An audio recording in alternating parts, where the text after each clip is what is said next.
Are you a brewhead?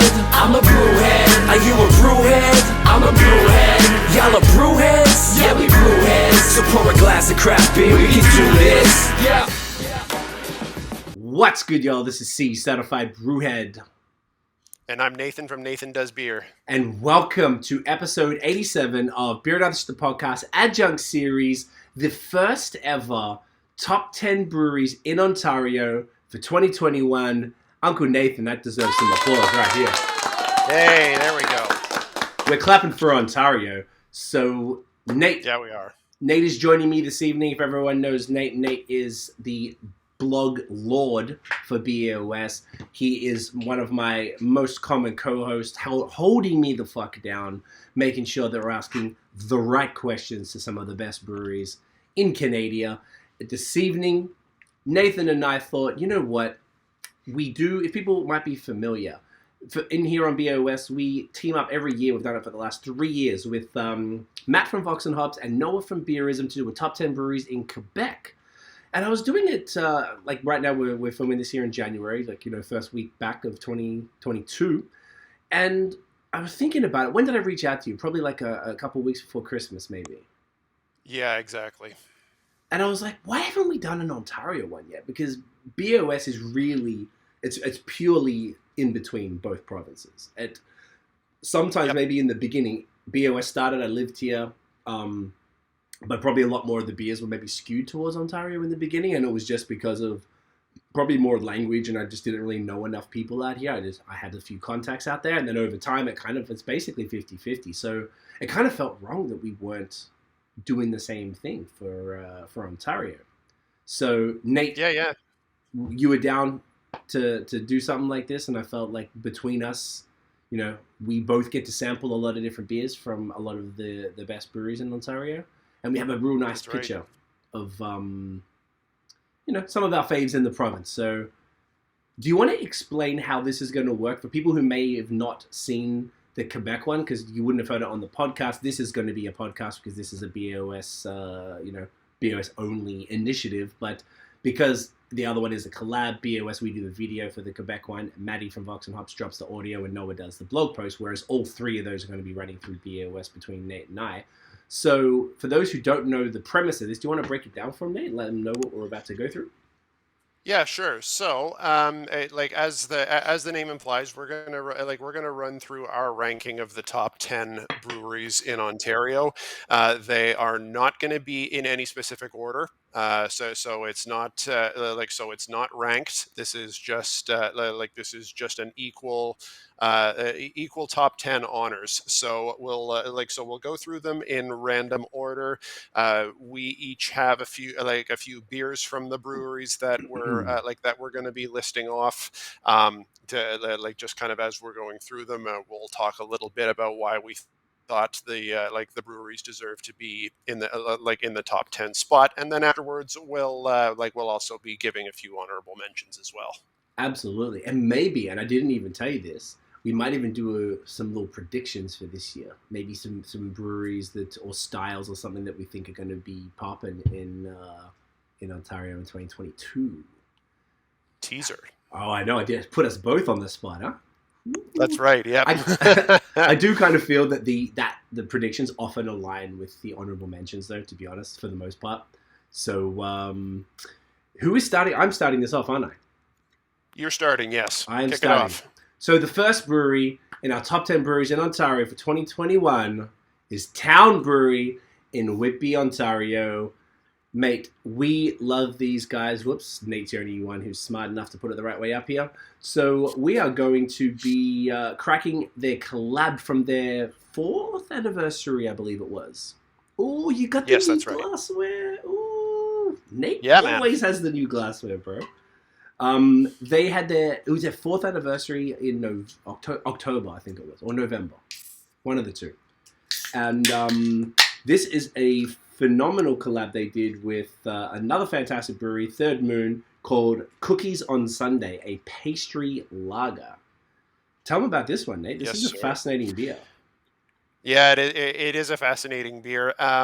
This is one that, to my mind, has big "fuck you" haters energy. Oh, Which is what I particularly loved about it. Did you get that feeling as well? oh, very much so. I like their social posts for it. Was like, oh, look at Yeah. that line. That's a real clean line. I Oh love yeah, that. that's gorgeous. Really nice. They Yeah. started off So with like, hear us out, and I was like, okay. yeah, and their whole idea with it was, when you do a collab with Third, it's very it's very easy to do, like to say let's do a thick hazy IPA, or let's do a big monster stout, or something like that. So they went they went a little bit outside of the box for for a Third Moon collab. So so they did a lager, but it's still gotta have some Third Moon energy if you're going to be doing a Third Moon collab. So so they went with a pastry lager. And if I'm remembering all of the adjuncts right, I believe Let me it's check. got cacao nibs and Yes. and coffee and coconut, I think. You know what? I was about to check this. I actually kind of think you nailed that one. I definitely, because you can smell the cacao for sure. Here we go. Yeah, because Yep. okay. Let us explain. That's the first thing. I really enjoyed that. Here we go. It was brewed using pure chocolate and cocoa nibs, toasted coconut and freshly roasted coffee, and crispy yeast, like KRISPY yeast from escarpment. Right. So you nailed it, bro. It's There we are. 5%. So first of all, cheers to you. Cheers to town. Cheers to Ontario craft beer in Cheers. 2021. Get it in you.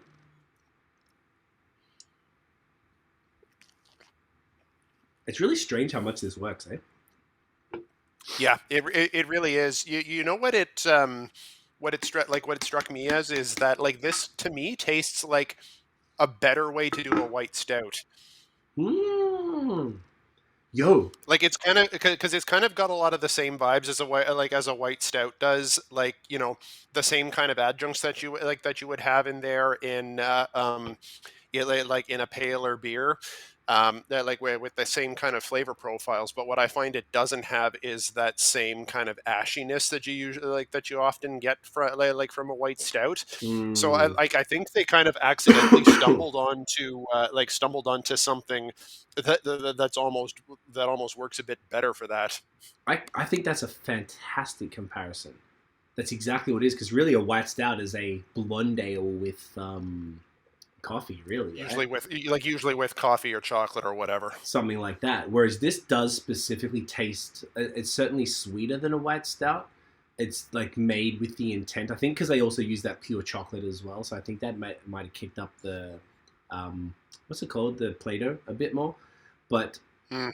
I think you're 100%. And also, like, putting the coconut in it automatically makes it pastry-y, particularly in conjunction with that chocolate. But you're right. It's just like it shouldn't work this well. And I actually Yep. just poured the rest in now, so it's a little hazier than I had it before with the what's it called, with all the shit from the bottom in there. But so this is a fantastic beer. So Town is a favorite from both of us. Is that a fair thing to say? Absolutely, yes. Yeah. Yeah. Yeah. So something else that I'll mention too, in the explanation about how we're doing this. So when we put together our top 10, we each had our list of 10 to see which ones matched up, and then to pair the list down. We matched on 8 out of 10. So we only It's pretty good. we only needed to come to an agreement on on the other two. Which was easy. So we're in pretty good agreement on most of the list here. And yes, it is definitely fair to say that Town is is a favorite of both of ours. Yes, and it's been really beautiful. I mean, if anyone's watched before, I feel like I've made myself pretty clear how I feel about these guys, and I imagine, like you just confirmed there, that you probably align with most of what I'd say. We interviewed them for the first time. It was like January 2nd on 2018, I believe. They'd only been open a few months. And I got along with Jeff immediately. He's since become a good friend. No bias on this, though. This is straight based on the beers themselves, like which breweries have the best beers in 2021. Watching Absolutely. Town grow. I haven't met Andy yet. I'd love to have him on the pod. I got to talk to Jeff to get them both on, who's their new head brewer, who's new, probably a year or so now. But just watching, their branding go from the old branding, which was quite nice already, but to this, like, the nice cursive logo and these beautiful art pieces for the cans. They're so consistent. They're so, like, I can pick a town can anywhere. The beers are just A1 consistently from the body on their hazy IPAs. They're incredible. Like, Big Money is one of my favorite crispies from them. Nice dry hopped lager. It's phenomenal. Even they're doing coffee stouts. They're doing even some stuff to sort of appeal. They're in Whitby, which is essentially a suburb. So, they're doing Hefeweizens. I saw they did like a mild or ESB or something. They're really, and I bet those are fire. I didn't get to try the Hefeweizen, but I know that the way that they're doing beers, even things that might not be interesting to the super nerdy crowd, are done exceptionally well. I just feel like their tap room is warm and welcoming. It is. Their team is diverse. They participated in Link Up last year. Did a fantastic beer. One of their employees actually was our very first ever successful applicant to the program. He got a scholarship to Cicerone. I just love everything that they're doing. I just think they're a fantastic team. They love beer. They all really, really are passionate about beer, and it shows, man. It really does. Yeah, it's and they're another one of those breweries that they're an absolute community hub. People in Whitby love town. And it's like you say, their tap room is very warm and welcoming, and I think the enthusiasm from the locals really shows from that. Yeah, it's a beautiful thing. It's been great to watch them blossom and to see, people sort of scramble to get town beers and stuff, and people really want to get hold of them. My friend, check this out. My friend I used to work with in a call center in 2005. I still talk to him. He's now like a partner at an advertising agency. Great dude. He got COVID in Melbourne, and he said someone sent him put a bunch of beers in a box at his doorstep, and one of the beers was from town. So they did a no way. Yeah. So funnily enough, one of the Jeff hit me asking me, "Hey, these guys want to send our beers to Australia. What are these guys legit?" And I knew them, and I was like, "Yeah, man, they're great. Please do it because I know where they're going, and I know that the people that are out there are going to appreciate it." And then since then, I got in touch with them. I put them in touch with a few other breweries that I won't spoil that are coming down there soon. But it was just really cool to even see that, like the fact that they were on the radar. They were reached out to by someone in Melbourne, my hometown, reached out to them. This brewery in Whitby, which is a very unassuming place. You're not really going to be, scouring the world for Whitby. No shade, but it's a suburb. So I think that it speaks volumes about their reputation and what they've done. So congrats, town. Absolutely. Much deserved, and excited to see what you guys do this year. Love Absolutely. it. So, Uncle Nate. Next up. Introduce them. All right. So next up, I think, is the youngest brewery on the list, and yes. it's it's one who we interviewed just a couple of months ago, from Kingston, Ontario, Fine Balance Brewing. Yes. So we couldn't be more excited about these guys, and we really got got amped up about them after we had them on the podcast, and and we both had a chance to to visit them now. Yeah. They to see a brewery that young brewing beers this good from such a wide range of styles. It's so exciting to see. Right. And Andrew, the owner, who we who we were chatting with, is such an awesome dude.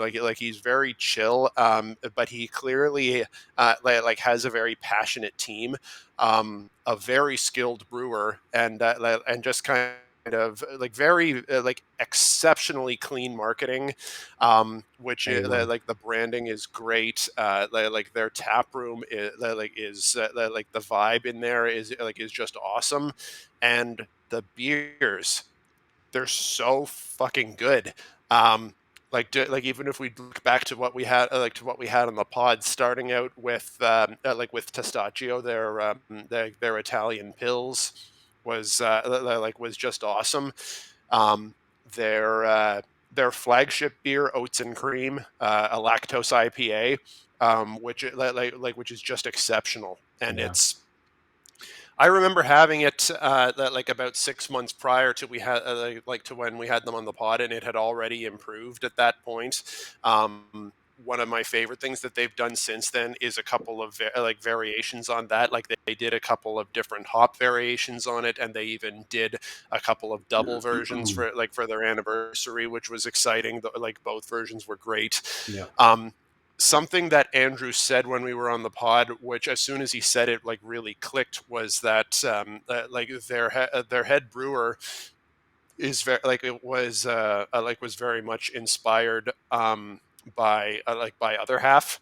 And is kind of very into the Brooklyn brewing scene, and just in terms of the kind of how he brews IPAs is very much other half inspired, and you can tell that just by how cleanly they're brewed. They're extremely well attenuated, whereas like thick haze can often be unhinged and and kind of not as much care taken with them by a lot of breweries, but it's like their brewer is so skilled that you can tell that he's taking all of those things really, really seriously, even when he's brewing a big haze bomb.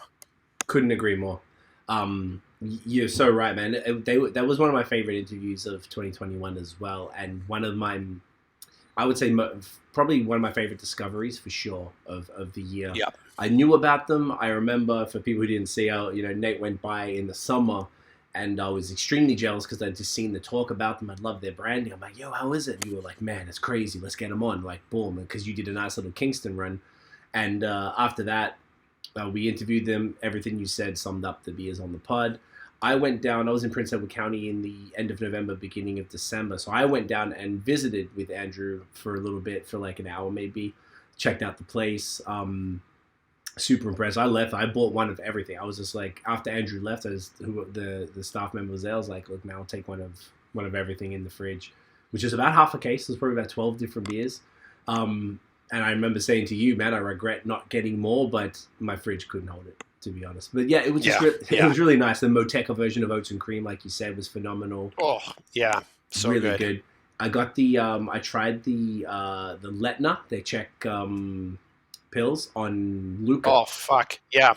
Yeah. See, I'm really jealous that you had it on the Luker. I had it in a can just a couple of weeks ago, and it was spectacular. I can only imagine how good it was on the Luker. To be honest, man, I had it over. I bought the can of that as well, and I had it on Christmas Day, I think, and it didn't taste that different in the can. So I really think they've done a great job with the body on that beer and keeping it consistent, to be honest. But yeah, when he was offering me, he's like, oh, what do you want? And I was like, he gave me a few tasters of a bunch of things. He's like, oh, do you want a full pour? And I'm like, you got a Luca, man. Like, what am I supposed to do? Like, not do that? It wasn't even a choice. It was... So... like, why in the world would you say no to that? I could have got a full... Would have been great to have a nice, fresh, full pour of Oats and Cream or the Moteca version or something, but... I couldn't get past it. It was just spectacular. But yeah, they're an exciting brewery in a city and in a region really that's really coming up in craft beer that is really impressing you and I right now. And I feel like based on the response on social from whenever we post about them, the community feels the same way. So it's for sure going to be exciting to watch what they do. So congrats, Fine Balance. You guys are fucking champions. Well done. Solid effort. All right. So that's the first two. Now I'm up. Oh, next beer time for me. Number 3. Could you please grab the next beer, Ben? Can you grab the next beer out of the fridge, please? So I'll do like a nice subtle... Yeah, obviously we're not... we're doing 10 breweries. We're trying to drink, about 4 beers. And Nate and I are both... We've got a couple of them we don't have the same beers, just to switch it up so that we cover a few more. And we'll wrap these beers up afterwards. So... This brewery, thank you so much, doesn't really need much of an introduction. They are the blueprint to modern craft beer in Ontario, in my humble opinion, and I feel like a lot of the breweries that are popping right now feel the same way. Man, we could not have this without Bellwoods Brewery in Toronto, Ontario. Bam. The beer that I'm going to crack from them. Did you get to try this at all, bro? No, I haven't tried that one. This was solid. This was the second can I had of this. Damn, I could have, I think it's still kicking around. I know my friend got it from one of the the beer stores, but this is their collab with Superflux in Vancouver called Lupilada, Oh man. coconut IPA. To be fair, though, it's probably 6 weeks old, 5 weeks old, or something at this point. But look, I didn't even know how much I need to quantify this one. Bellwoods are, and you know what? You and I have talked about this before. We kind of, oh, Tiff's still in the photo. You ready for my fake smile, Nate? Look at me pouring a beer, Nate. Yeah, there you go. There she is. Just having a great time with my mate. Thanks, babe. So, Bellwoods, obviously, when I went to their brewery on Ossington, about in the first week, they opened. Look at that, by the way. Look at that, glorious. Oh wow! Oh, yeah, that is gorgeous. Looks beautiful. Nice little bit of a coconut nose. I can't remember what the other hops are, but first of all, get it in you. Take a sip first. You take a sip there. Cheers, mate. Oh, delightful. This holds up well. To be fair, also, I'm in the final stages of the flu. So my palate isn't 100% back up where it needs to be, but I'm getting the fucking point. So I went to Bellwoods within the first week of them opening. I used to live down the street on Ossington and Bloor. So when they opened, we were pretty excited.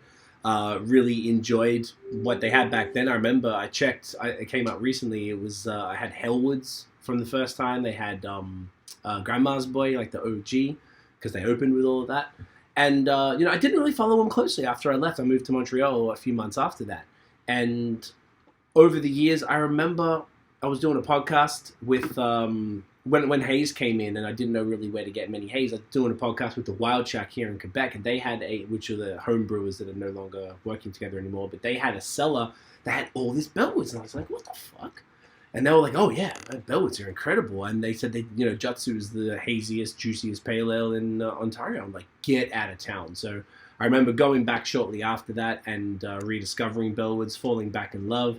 They changed the game as far as the haze and what they were pumping out. Obviously bringing in things like Milk Shark, which was a very big deal at the time. It was a very big deal and very much a trendsetter. Like so many things in the Ontario scene, like as you're describing, like really kind of like as you said, the blueprint of kind of the trendiest parts of of beer in Ontario, and they really introduced Ontario to the milkshake IPA Sure. in a really, really big way. Would you say maybe even Canada? Because I know that the word got around pretty quick. I mean, I couldn't say for sure because I wasn't following the rest of the scene too closely at that time. But it seems likely that there weren't too many others doing it at that point, I would say. And I still feel I don't know if there's anyone that's better than them to this day as far as that beer that's doing lactose IPAs or milkshakes. But well, yeah, I mean, not many people are even doing milkshake IPAs anymore. Like there's a couple who still put out the odd one every now and then, but Bellwoods are the only ones who are still regularly putting them out. I think they just announced another Milk Shark yesterday or today. Raspberry tangerine. Yeah, that's the one. Yep, I'm all over it. Don't worry, I already have it. I know you are. I wasn't worried about it. Thank God. Huge shouts to Notion, always hooking me up. But yeah, I mean that was back then, and they're the blueprint for everything. They are essentially, I mean, look, it probably would have happened anyway. These other breweries would have popped up, being based on what's happening in the States, etc. But I really feel like Bellwoods inspired everybody and really just laid that groundwork. To be honest, there was a bit of a dip period. I want to say 2019, maybe 2020. Yep. A lot of this stuff just wasn't fire, wasn't hitting. The barrel aged stuff, the food aged stuff was always A1. Let's be fair there. Yep. The stouts, the sours, consistent across the board. The haze, I felt like really dropped and just wasn't what it used to be. But I want to say, would you agree? Yes, I would 100% agree, and I would and I think for a period I was even a bit harsher on them than you were.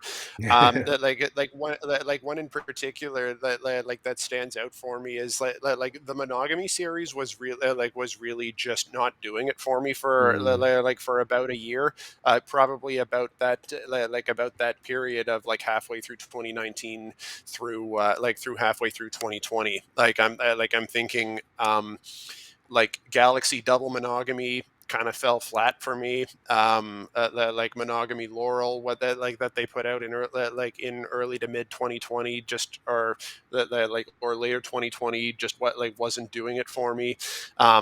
And yeah, it was really not hitting the mark. However, to your point, the barrel aged stuff and the stuff in the bottles, that was still A1. When we did a pod at some point late last year, in November or something like that, when we had Grandma's Boy, oof, like Oh that was yeah, perfection. yeah. We had the Shiro plums or whatever it was. Yeah, yeah. Yes. So, but I think they've circled back around again. The haze has come back to being on point. Very recently, I had monogamy double Simcoe, which was just great. Yep, I couldn't agree more, man. Uh, The so, haze really good. same with Nelson as well. So they've tapped back into whatever they used to be doing for that. It really feels like. Yes, and that's kind of where I was going. I wasn't trying to shit on somebody that's making the top 10, but that's exactly it, man. Like they really came back around. I feel like they just had a little bit of a dip there for arguably a Yeah. year, give or take. But yeah, 2021 back in form again. All their one-offs, things like this from late last year that I'm drinking now was fantastic. Doing lots of interesting stuff, lots of fun one-offs. Even the branding's kind of changed up a little bit. I feel like it's brighter and punchier. Even though before it was already phenomenal, but now it's just everything across the board is exciting. I went to over Christmas. I was in Toronto. I didn't do much because I had the flu, unfortunately, but I still popped in to grab some stuff to go. I went to both Hafis and Ossington. They started doing smoothies last year, the Jelly Royale series. I've had all of those so far, pretty damn solid. I knew they would be. It's kind of a matter of time before they jumped on the smoothie train. Anytime they dropped they dropped a couple of new skeleton keys at the end there. Some new bar nails. It was just a really solid year for them for across the board. I feel like almost any year, if I'm going to be honest, even in their off years, those little, maybe 2019, 2020, whatever, they probably still deserve top 10 even then. Well, yeah, I would say I would say so, because even if on those off years, that Grandma's Boy is still tasting absolutely top notch. Hellwoods is still one of the one of the best imperial stouts you can get. Yeah. You know it's hard to argue with that. So yeah, completely agree. Even even though they had a bit of an off season, they definitely turned it back around in in 2021, and really no shade on Bellwoods ever, even None.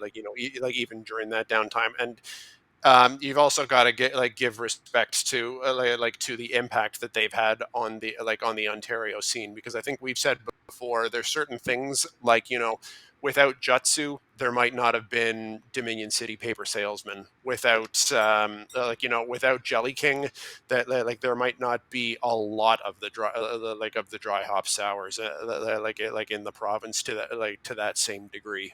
Absolutely And I no think question. I think Jelly King is probably still the model for dry hop sours in Ontario. Easily. And the infinite variants that they've had, and they've really had fun with that and getting those in the LCBO, which is something I don't think that happened. I think it might have happened in 2020, but I went just before I left. I went to an LCBO, and the one on Queen and Coxwell, and I never been there before. And I know I used to trade. I haven't seen him for a while, but I used to trade with the manager there. So I'd bring him stuff from here in Quebec, and he'd always get me the Bellwoods that my brother weren't able to get me. And they had like monogamy Citra in there. they had crazy stuff in there. It was like, man, I was really happy for the drinkers there who did not have to. In the East End, it's a little tougher to get out west. It's a big ass city. So, it was just really impressive to see them do that and expand into the LCBO and grow the brand out. They're in a different phase. Before they're in that hype phase, I feel like they've moved beyond that into their more legacy phase now. They've been around. This would be year 10 years in April. Maybe got a lot to expect this year for them. But it's, just been exciting to watch them continue to grow and do their thing. Their marketing's phenomenal, and they're, they're well-deserved. Absolutely. Well Big deserved. props. Yeah, huge props. I'm gonna go. yours? I'm gonna go grab my next beer for the next one. If you want to keep if you've got anything else you want to say about Bellwoods while I'm doing that. Absolutely. One thing actually I was going to mention before, Nate brought up Hellwoods, which is like, from what I understand, it's a Russian Imperial Stout. So something that they had, I had it in 2012, and I had a bottle of it, and the bottle wasn't date stamped, and I'm pretty sure it was from 2018 because I hadn't bought it for a while, and I had a fresh can that I got like a month ago. So just before I went to Toronto for Christmas, I did a side by side, with the 2018 bottle of Hellwoods and the 2021 can of Hellwoods, and Tiff split them with me, thank God, or I would have vomited. And it was really interesting to try the difference between the two. The 2021 was super dry. I was just saying, Nate, that I think that the Hellwoods is a Russian Imperial Stout, if I'm not mistaken, at least according to Untapped. Yeah, I forget how they brand it, but that certainly sounds about right. And I was like, if you had the 2018, it was sort of sweeter, stickier, a little more chocolatey. The 2021 was drier, that licorice, more leather. I definitely preferred the newer one, but it does age beautifully. Noah was telling me that he loves. Yeah. He always keeps that one on deck, and personally, I preferred. Yep, the I had a can of the 2021 as well, and you're right, like definitely like super dry, leathery, but still drinks with with the heft of a pastry stout without all of that sweetness, like that really big, like kind of thick, oily pour kind of thing. Yes, yeah, exactly. That's exactly what it is, and it was just really nice to have them. Well, it wasn't really side by side as much as back to back, but I just really enjoyed it, and it reminded me of how much of a spectacular beer that was. And I even had last year. I even had a bunch of 2017 skeleton keys that my friend Gord, who works at Bellwoods, had been yelling at me for years to drink, because he was like, "Man, they're just dropping. They're losing all the adjuncts. What the fuck you doing? Stop sitting on them." And I just didn't really have a lot of bandwidth, but I figured out a way to drink bigger beers these days, and they were fantastic. They were phenomenal as well. And I had some of the newer ones. I got the gingerbread, gingerbread, something like that. It's like a ginger one. The ginger snap cookie one. Ginger snap, that's what it was. So I grabbed that one. I haven't had that yet. I didn't get the Scotch bonnet because I'm not big on I don't know, burning my throat off in liquid. I like it in food, but not in liquid. So I just grabbed that, but I'm excited to try that as well. Anyway, I was just filling the time there for the next one, because we're already half an hour in. We're only three of our top 10. All right. We'll keep it moving. Okay, so number 4, we are now going to my hometown, Ottawa, because this is another one that is inarguably in the top 10 in Ontario. Tooth and Nail Brewing Company, right here in Ottawa. Absolutely phenomenal. Anyone who's had Vim and Vigor or Fortitude, or any of the variations thereof, couldn't argue with this. And especially Vim and Vigor, I feel is what they're most renowned for in the province. Arguably one of the best pilsners in the province. Got to be top 3 to top 5 at the lowest. Yeah. I would feel comfortable saying top 3. Yeah. So before we get into it, I'll tell you what I'm drinking. Please. So I'll put this up again. So this is Hop Hugs, which is a whole cone classic American IPA. This is one that I was super, super excited that they brought back this year. They released this one last year because Matt and his wife usually do a trip down to the States in November, December, to get a case of Sierra Nevada Celebration, their fresh hop IPA.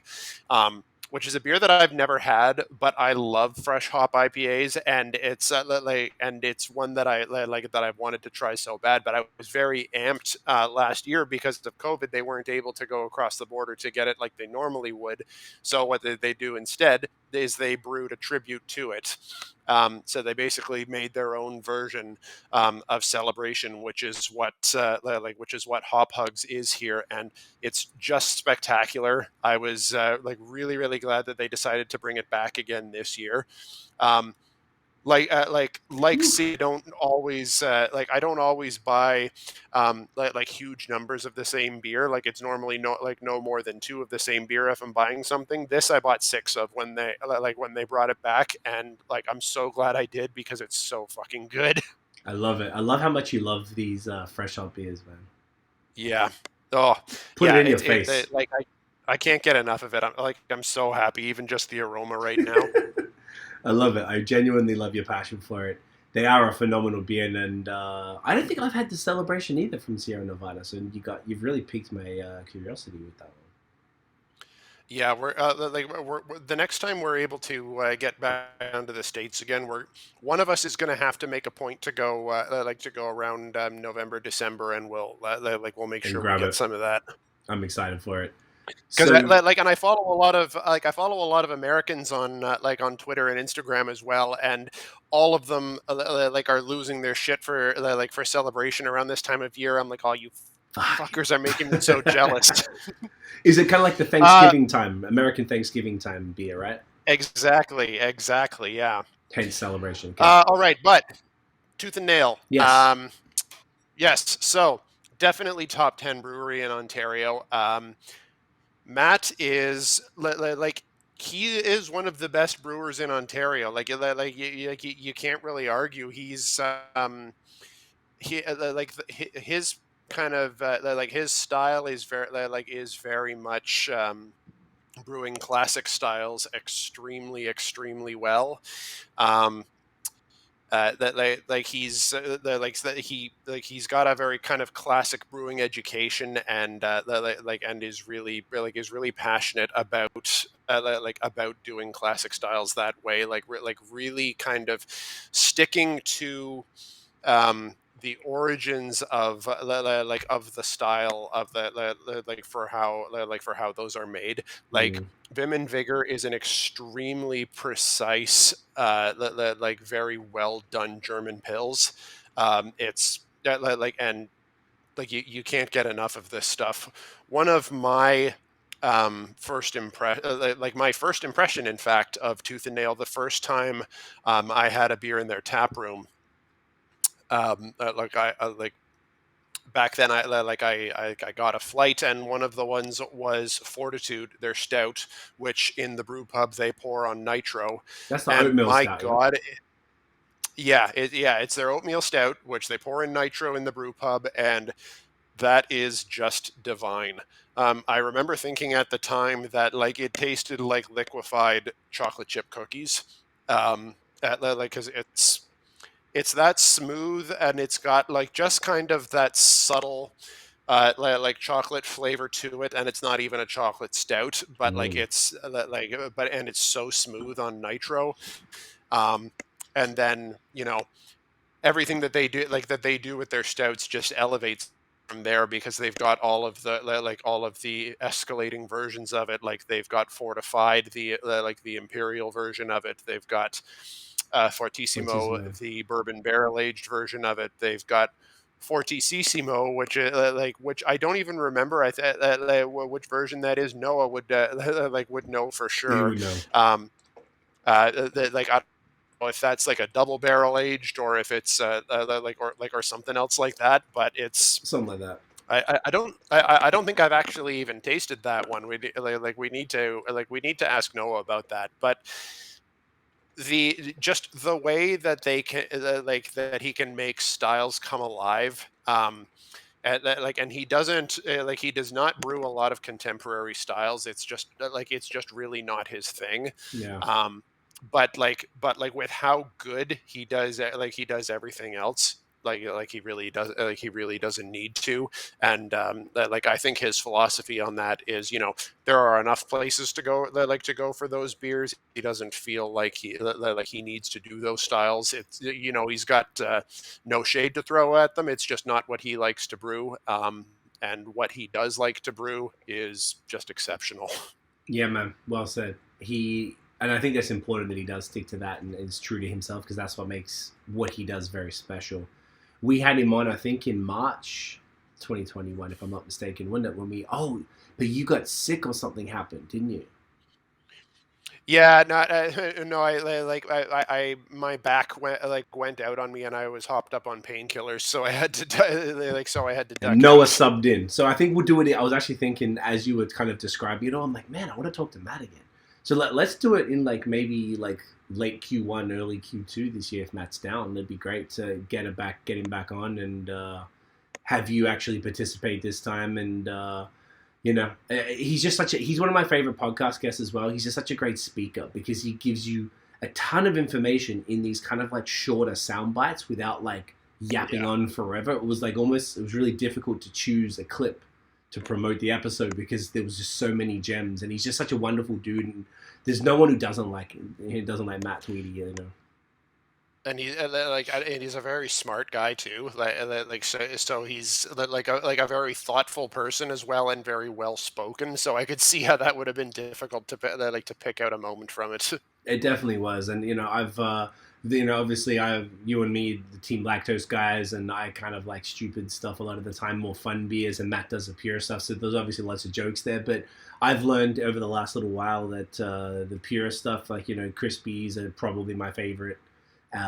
Styles these days, and I'm appreciating the big stouts lately, even more so than all the crazy shit. And so not many people really do it better than Tooth and Nail, man. And it's phenomenal to see them continue to, I guess, retain that popularity and that sort of I feel like people who love Tooth and Nail fucking love Tooth and Nail, particularly Vim and Vigor. I've seen people cream over getting a keg of that, and yeah, man, it's just really meaningful. They make beers that mean a lot to people, and they've only been around since 2016 or 17 from memory. That's right. Yeah, it's not like well, they just celebrated their 5th anniversary back in 2020, and they they had a couple of special special releases for that, including a twist on Vim and Vigor, and oh my god, that was so fucking good. If I'm if I have a personally, when it comes to pills, if I don't get me wrong, I love a German pills, but if you were told me what's my favorite pills, I'm a Czech pills guy, and that Czech twist that they did on Vim and Vigor, that was to die for. If they re-released that, I would buy a case of it. No, not even a question. I remember you got me a can of that, and I didn't realize when I was drinking it that it was the 5th anniversary one. I was just like, oh my fucking god, this is amazing. And then you told me, I think I sent you guys the photo. I'm like, yeah, it looks a bit different. You're like, dude, dickhead, it's the 5th. Look, it's got a big V in the middle. I'm like, oh. Yeah, you fucking idiot. Well, I caught it eventually and quickly reviewed it, but it was such a spectacular beer, man. I was so damn impressed. So Tooth and Nail very much deserve to be there, and I'm excited to see what fire they come with this year. But cheers to Maddie. Cheers to Maddie. Cheers. Love it. All right, I'm up next. So you're up, bro. Along with it, no need for a beer yet, babe. You're good. Tiff is staying on. Appreciate it. Yeah. No. Okay. No, yeah, no, you're good. You chill. All right, so this beer, this brewery is a fantastic sort of follow-on from Tooth and Nail, and something that both Nate and I feel equally passionate about for the same, more traditional, purist reasons. Toronto's Godspeed Brewery. They're in the same lane for sure. In the exact same lane. I'm sorry, I cut you off there, mate. Sorry about that. That's okay. You didn't know. I was just gonna blow my load and just drop them straight away. I was gonna, instead of winding them up a bit more. Godspeed. All right, again. Okay, do it again. Godspeed Brewery. Once again, if you love Tooth and Nail, you love Godspeed. They are the Toronto version. So much so that both Matt from Tooth and Nail and Luke from Godspeed collaborated on a Belgian brand together. I was about to call it a brewery, but it's more of a Belgian brand where they did a nice 4-pack of a single, double, triple, and a quad. And I guess we can touch on that after. But yeah, Godspeed have really dedicated themselves to the art of really making exceptionally well-made and thoughtful beer. And every single time I go to Toronto, I do not skip Godspeed. When I went back, I just kind of grabbed. I wanted to grab more, but volume pending. I grabbed 2 of all the Crispies that are just they're just impeccable. All of their crispy boys, like from Sklepnik. I can't remember if that came. No, that came out the year before for the first time, which was their Sklepnik Viocelli, I think it's pronounced, which is their ode to Pilsner Raquel. And they did like a wood version after that, which was also spectacular. And they brought that back multiple times, thank God. All of their different, Svetny Lizaks, like they got a 10 and a 12 and an 8 and the Amber, the Polotomovi or whatever it is. I don't know how to say the Czech words. They're just exceptional. I mean, that's not even touching on what they're doing. They've done a whole bunch of Vermont style IPAs, particularly one recipe that they did in collaboration with Sean from Farmstead, if I'm not mistaken on that one. An older recipe. And those 2 Vermont IPAs were really fucking good. Really It's bitter. it's really really good. And really not typically Luke's style, but No. but holy shit, it was so good. And one of the other ones, the second one, I was a bit surprised because it was another Vermont style one, with blood orange added to it. Like that doesn't seem Very Godspeed. it would have been their thing, but it was exceptional. Like, of course it was exceptional. It's exactly. I mean, everything they're doing. Yeah. It's so you and I have talked about this a lot before, is that for anyone who is kind of skeptical of smoky beers, if you've been turned off by by Rausch beers before or whatnot, and think you're turned off of smoky beers, if you have Godspeed's smoked porter, that just might change your mind.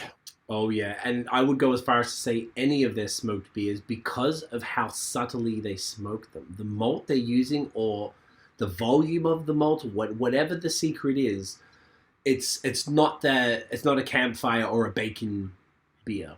They're subtle and delicate, just like any of their other beers, and you either not going to notice it much, or it's going to complement the rest of the flavors perfectly. It's just there's something magical that when I was there, I didn't really.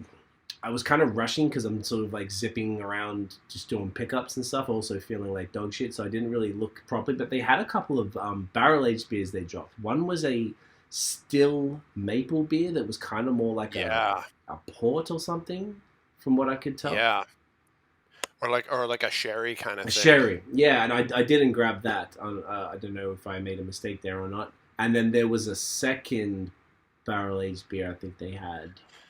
I saw one that I don't remember the name of, but that they describe as a mega blend, and it's slipping my mind what it's a blend of, but it's three or four different beers of theirs that have been barrel aged, and from what I've seen on Twitter from the Toronto folks that have tried it, they've just been losing their minds over it. Damn it! Okay, so I fucked up, but. Yeah, you fucked up. I fucked up. Okay, I figured as much, but I was like, I don't know. We're all at this point where it's kind of overkill, and you kind of gotta like be a little more selective. But either way, the fact they're doing that is amazing. It came up in my memories the other day. I went there. I don't know, before. I think it was at the end of 2019 or something like that. Not long before we weren't able to go there anymore. And I bumped into Luke there, and he gave me some of their barley wine that they had. And barley wine is very much not my thing at all.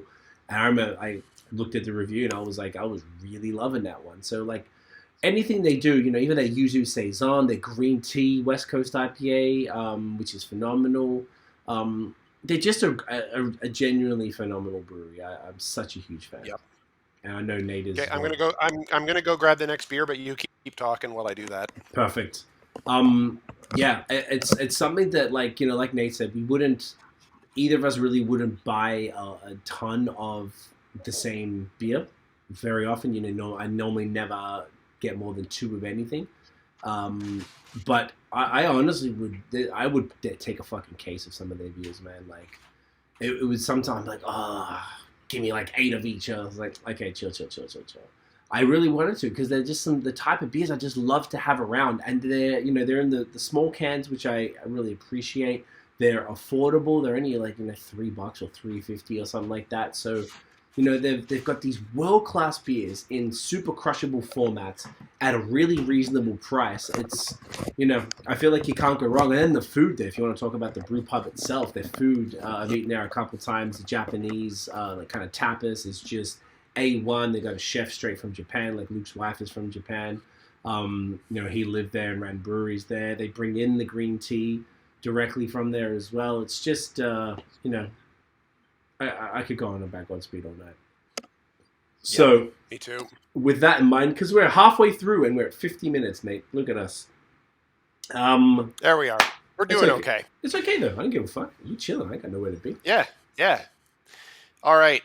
Number 6. So, if you were thinking top 10 breweries in Ontario, I'm sure most of you were waiting for us to get to this one, and you'll not be disappointed. Third Moon. Hey. You had to know what was coming, right? You had to. We already had the collab. Yep.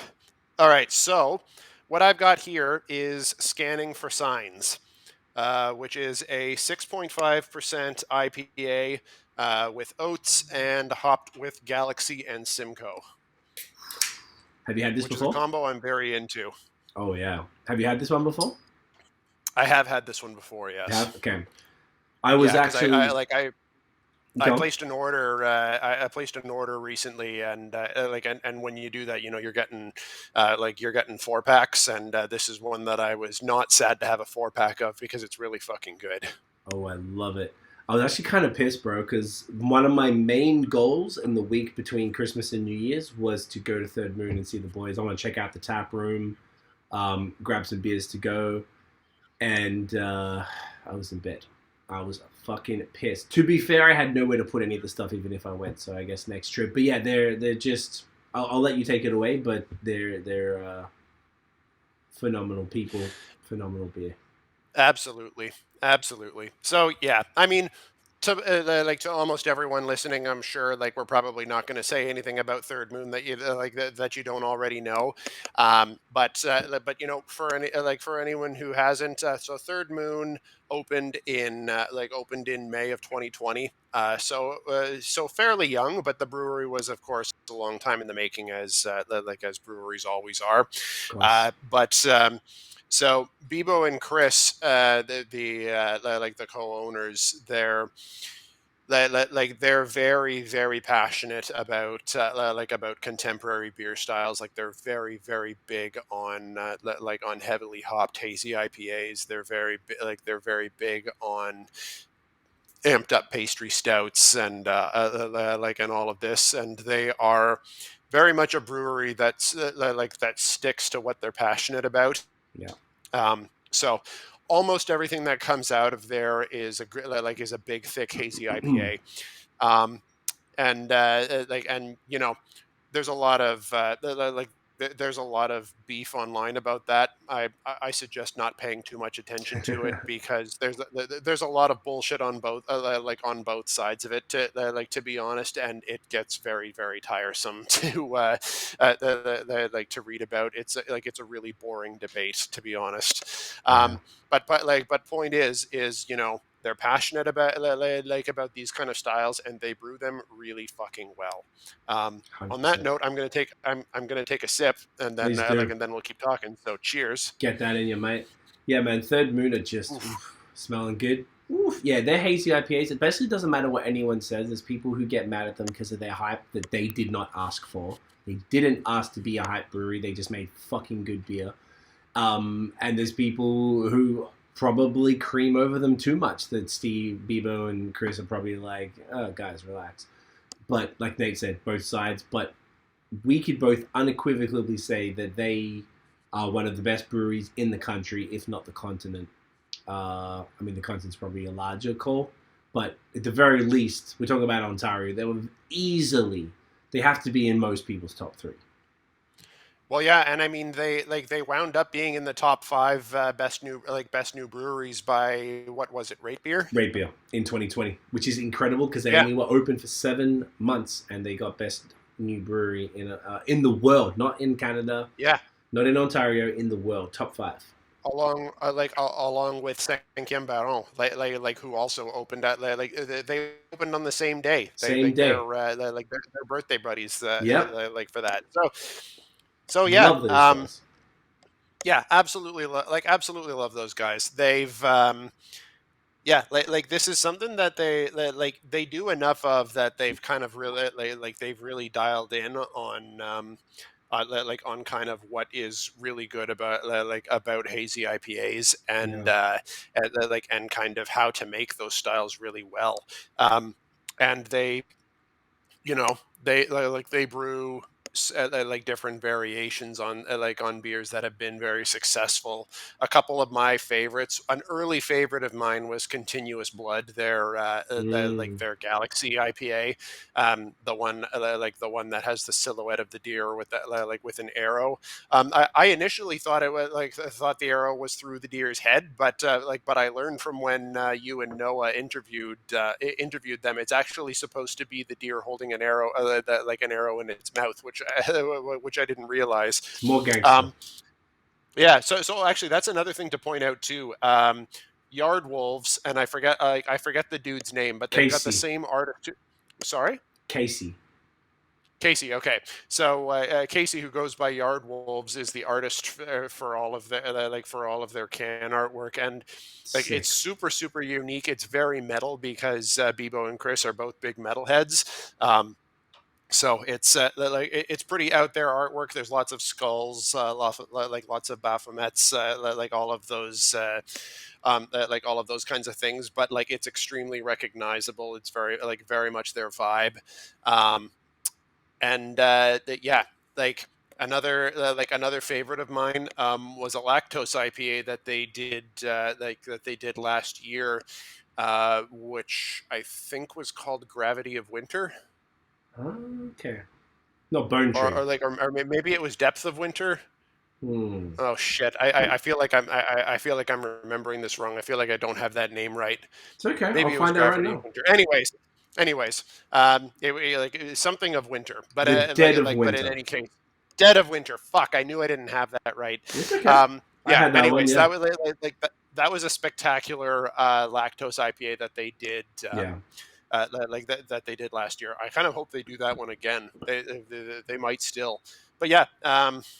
I mean, what else can we say? They're brewing some of the best, some of the best shit in the game for for this style. Easily, you can't really argue with that. I don't think. One of the best triple IPAs I've ever had was Triple Bone Tree. It was which was from the anniversary, if I'm not mistaken. It was just fucking insane. That anniversary release, the first anniversary, was mind blowing. It was just really phenomenal stuff. Their pastry stouts are top of the game. Just, there's the slushies, the Epoch, like smoothie sours or slushies they call them, were amazing. The innovation behind putting them in like popsicle, freezy. Oh yeah, containers. That was hilarious. I love that. It's just genius, right? Because people are freezing them anyway. Oh yeah. I freeze them bitches all the time. Yeah, I mean, it's silly as fuck, but that's at that point, why not, right? Dude, that's what I like. Like you say, they're freezing them anyways. Freezing. Oh yeah, you mentioned the pastry stouts. I haven't had a lot of them, to be honest, and and I kind of shy away from them a little bit. I kind of got like we've talked about before. I kind of got burnt out on on pastry stouts a lot. I find anything that's too intensely sweet to just be too much for me these days. But one of them that I really, really liked was the Mexican hot chocolate bestowed. Oh, I heard about that one. Thank you.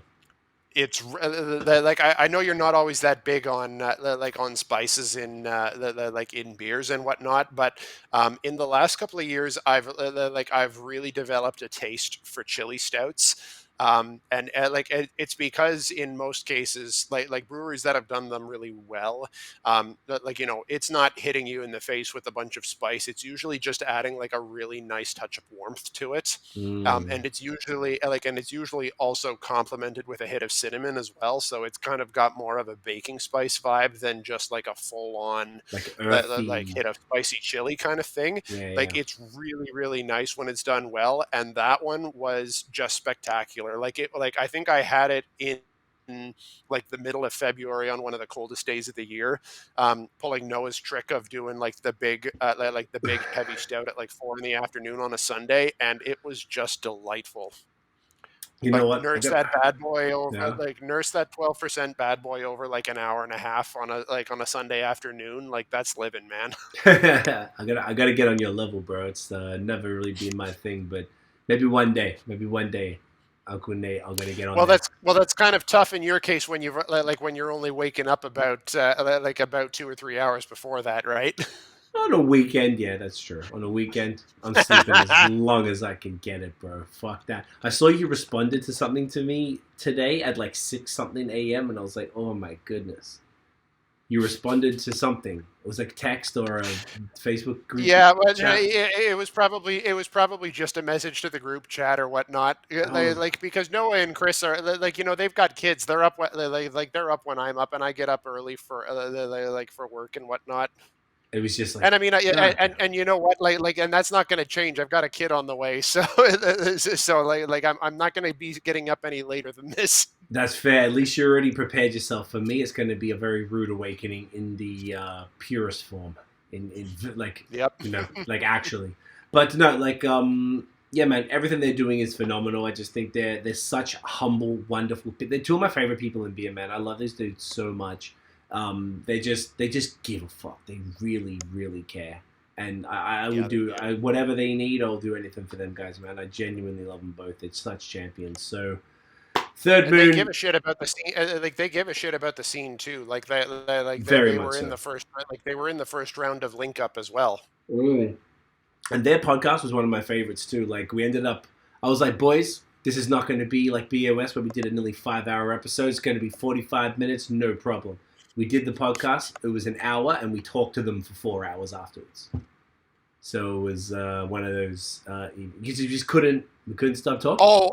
Yeah. Oh, you mean the Link Up one? The Link Up series. Sorry. So we did the Link Up. We did the 5-hour podcast with Noah and I a couple of years ago. I guess end of 2020. A couple of years ago. It's this time of year where we're all confused. Like a year and a bit ago. And then in maybe September or something like that, we did the Link Up podcast, which is supposed to be shorter. They're supposed to be about 30 to 60 minutes in the top end. We try and keep it even shorter than that, but depends how the convo goes. So we cut it short at 60 minutes. Right, boys, we're gonna keep it short, but then we just hung out with them all night. They were they're such champions. Like Tiff was like cooking dinner while we're still talking. It was pretty funny. But yeah, man. Yeah, they're the kind of people that you just kind of can't get off the phone with, right? It just goes on and on. It just really does. It was phenomenal. So obviously we couldn't have a top 10 brewery in Ontario without Third Moon. And speaking of needing to go, speaking of needing to move on, let's fucking move on to the next one. Let's move on. Well, very conveniently, Tiff already got me the next beer. Let me take one last sip of this. Got through most of it. Not bad. So, this brewery is someone that's been open probably about 2 years. I actually haven't had him on the podcast. He's one of the few that haven't been on yet. But I personally been friends with the owner for a number of years. Probably about 3 years ago I met him. I visited the brewery now a couple of times out in Bloomfield, Prince Edward County. We are talking about Matron Fine Beer. They are just, yes, make some fucking noise. Yeah. Matron, man, like, I know you and I feel the same. I remember you tried Janky before I did. I actually drank them in the final New Year's Eve before the world went to fucking shit. I was at Bar Hop in Toronto with Tiff and a friend, and they had Janky on tap, and I tried. I was like, this is fucking amazing. Janky's their flagship IPA. I believe you tried it even before then. I was mad jelly that you got to try it. Yeah, I actually tried both of their mainstays, Janky and Yesay, or their lager. I had both of them in restaurants here, like here in Ottawa, um, before I even had a chance to visit them the first time I was there.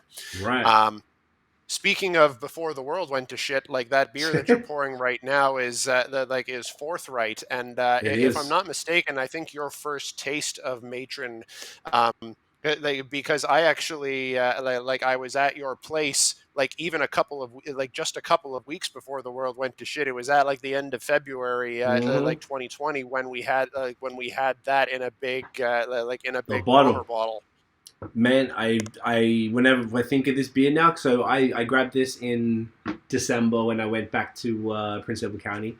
I didn't want to bother Justin, so I just went in. I grabbed like a case from my brother and I to split because their beers are just exceptional, so I couldn't go past it. And I grabbed this and I took the photo. I was about to review it, and then I was writing it, and then I went to Untapped and checked. I was like, it said I already had it. I'm like, how the fuck have I had it? I'm like, oh, and I looked at the date because you can check the date when you checked into it. I was like, yo, it's the bottle. Because I thought the bottle that you and I had, because you went and brought this, the 750. And I thought perhaps it was a special version of it or something. But no, it's the Right. original. This is a 5% fresh hop farm beer.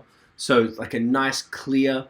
I don't know how you would describe this, because it's not like a farmhouse as such. But I mean, it's got the kind of head of a farmhouse, the body of it. Yeah.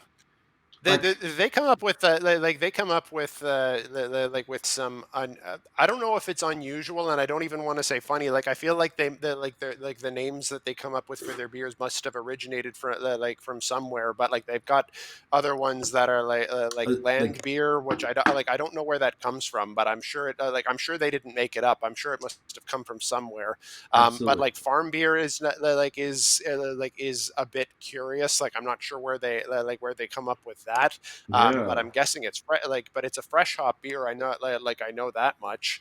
It's a wet And hop it like edition of a Forthright farmhouse ale with Pleasant Valley hops. Fresh hop Cascade 2019, Fresh hop Centennial 2019, and Cascade 2018. triple C hops there. But from older times, unless they never updated Untapped here. But you are right that it is that. They've got other ones I have in the fridge. There was one that's like a Zoig beer or something. Hmm. Zoig or Zolg. It is something like that. Maybe I. So like they just got these really funny names. I remember being in like I'm going through when I went in December. They had a whole bunch of stuff. So I was like, all right, well, fuck, I'll just get two of everything, split it with my brother, and because I know he'd be down for that because he can't get access to it all very often. So we were going through, and I remember I had to stop, and I met the girl behind the bar, who I believe is one of the co-owners. She was just running the store and the pause at the time. And then I think I was like, "Yo, hey, what the fuck's this? What is this?" She had to describe it to me. I'm like, "All right, cool. Let me get a couple of those. All right, so what's this one? Like, it's fascinating. I've got to ask Justin, man. Like, I talked to him. I'm gonna get him on soon, but I'd love to know the answer to that. But yes, Matron fine beer within the name. Speaks for itself. Justin used to be the genius behind the beers at Stone City Ales in Kingston, Ontario. Then he decided to depart there to start his own shop with his partner or wife, Mallory. I'm not sure if they're married or not. And their business partner, Jess. And they started Matron, I gotta think it's 2019 maybe. They got this beautiful spot in Bloomfield, which is a town in between Picton and Wellington, Prince Edward County, an area that I've spent a lot of time in recently. Huge fan of it. They have this place that's like it's like 14 or 16 acres, and he was telling me how far back it went. He's like, yo, might build a house at the back there. Can you imagine like a basketball court? We could have these like Brewers basketball contests and shit. Like, yeah, man, fuck. Like he was really explaining it all and the thought that had gone into everything. And he's like, so that across the field, that's another farmer. Maybe one day they'll sell us a bunch of land there, and we could make that like an open, patio. Their patio is beautiful because just looking at fields. It's off this like dirt road that's like quiet. It's not near anything. They've got their own in-house food and stuff now. Like you mentioned, Yesay, their land beer. It's just is basically like a lager, really. Like but it's phenomenal. The Yep. Janky IPA, they do Danky, a more West Coast kind of Danky version of Janky, which is I Your fucking fave? love that beer. Danky is my favorite beer that I've had from them. It's so fucking good. It's crazy. Just kind of that I love a West Coast with like really really intense West Coast flavor, like a huge hit of pine, like a big musty hit of dankness. I'm so into that. I can't get enough of it, and that was one Mm. of those beers that delivered that in spades. Amen. It really is. And to be fair though, I've only had I've had an older version of it, like 6+ weeks old. I never had it fresh. So I can only imagine how good it was. It was still great when it was a little on the older Yeah, side. the next time they have that, you got to get your hands on it Yeah, fresh. It's so fucking good. I want to shout out another beer that that please. they did, which is Leeway, their cold IPA, Oh, and yes, it's one of great. the so we talked about cold IPAs shortly after they were kind of being quietly talked about on the scene, like early in the days of the Chinwag. We talked about that, which was which originated as a collab out of two breweries in Portland, Oregon, and I think one of them was Ecliptic, and I can't remember the other one. But in any Yeah. case, it's and I won't bore you with that, with going into the specifics of the style, but like it's similar to an IPL, but it's different from an IPL for for specific reasons that I don't quite remember. And Fermented um, cold. in right, but the it's kind of mistakenly conflated with with IPLs, and to my knowledge, I think they're the only ones in Ontario that have actually done like what is actually a Like cold a real one. IPA by by by the definition of of what was created there. Where I feel like most other people that are saying that they've done a cold IPA are really just doing an IPL. Yes. Um, and it's from reading the description, it seemed it seemed very deliberate the way the way they did it, and it was it was a very good beer, and you could tell that there was something a bit special and a bit different about it, something that distinguished it from an IPL. I was telling Justin about that the last time I was in when I was in Prince Edward County over the summer. It's kind of funny because I had interacted with Justin a little bit over Instagram before, but we had never met in person. So I didn't recognize him. He happened to be the one behind the counter when I was picking up some stuff there, and I was wearing my BAOS shirt at the time. So he commented, he's saying, "Are you just a big fan of BAOS?" I'm like, "Oh no, I'm their blogger." Then he introduced himself, and we chatted for a little bit. It was funny. I love it. I love it. Yeah, he told me that story too, which was awesome, man. Like he's just such a really good dude, and he really cares, and it really shines through in their beers. The way you described that was perfect with the cold IPA and the way they, they're doing things that other breweries like. Do you know what? I don't want to put them on this level, but they remind me of the approach of something like a Hill Farmstead, whereas they're doing like things very delicately and intentionally, where they're making these a fresh hop farm beer. Everything's farm BIER, like all of these styles that are maybe a little more abstract, or like maybe from like Germany 275 years ago or some shit, like. Yeah. But they're making them modern and using local ingredients, and I feel like the word, if you were to describe them with one word, I feel like deliberate is the word that really describes them best. They're the kind of they're the kind of brewery that they don't brew a single beer just because they feel like they have to.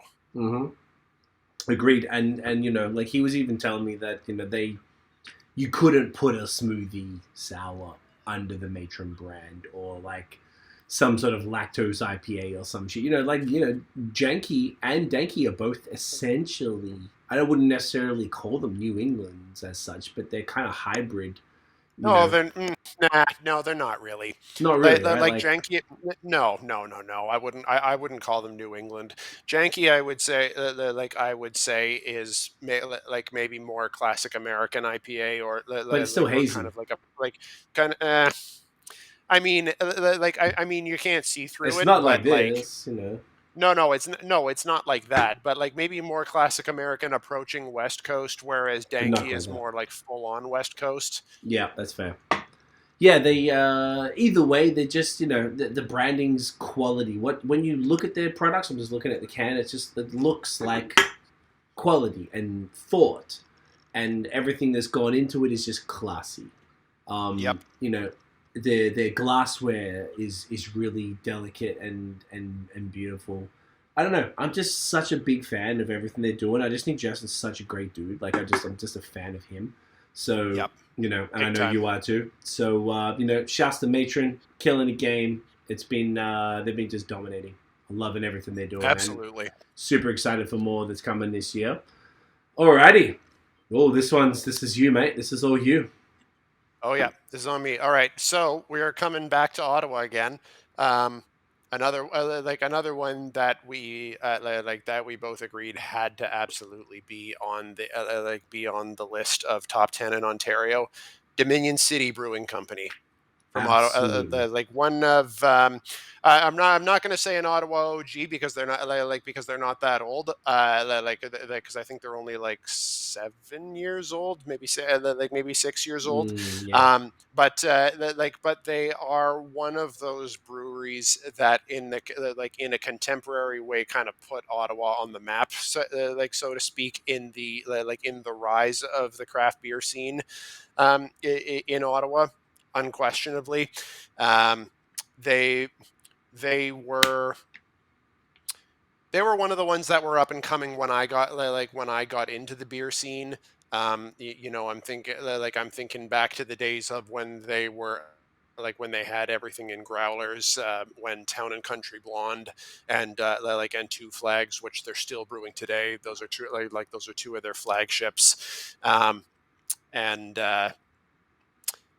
They were the first ones in Ottawa and one of probably the first five in Ontario to brew a New England IPA with Sunsplit, which is probably one of their most popular beers to date that they still make to this day. They are one of those breweries that you just see constant improvement and tweaking in all of their beers over the years. Sunsplit has come a long way since it first came out, even though it was pretty pretty kind of on the early wave of New England IPAs at the time. Uh, they and they brewed so many so many good styles since then, Oh yeah. evolutions on New England styles, doubles, triples, you name it. But they also bang out a damn good crispy as well. Like Sick Pilsner, anyone could drink that all day long. A particular favorite of mine is Trouble in the Fields, their corn lager, It's a which great is one. really fucking good as well. Um, that's one of those ones where if I'm somewhere, even if they've got 20 taps, it's a beer that I've had many times before, but I'm yeah, if I don't want to bother deciding between a bunch of stuff that I'm not sure of, if I want a sure thing, yeah, give me a pint of give me a pint of Trouble in the Fields. I'll have that any day of the week. Oh Uh, yeah. but but another thing which really bears mentioning is that they are some of the best people in the Ontario brewing scene, Easily. no question. Josh, the co-owner, is just one of the sweetest human beings on the planet. Yeah. He's he's the kind of person who he's so knowledgeable and so thoughtful. He cares so deeply about the brewery and the community.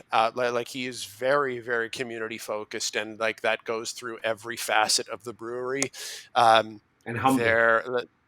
Yes, extremely humble. Like, and that showed, like, that has shown through. I think he's been on the podcast 3 times now, including like when you guys, like when you and Scott went there the first time, when you and I, like talked to him last year, and then when he was on again for like for Link Up, like yeah, like very very humble.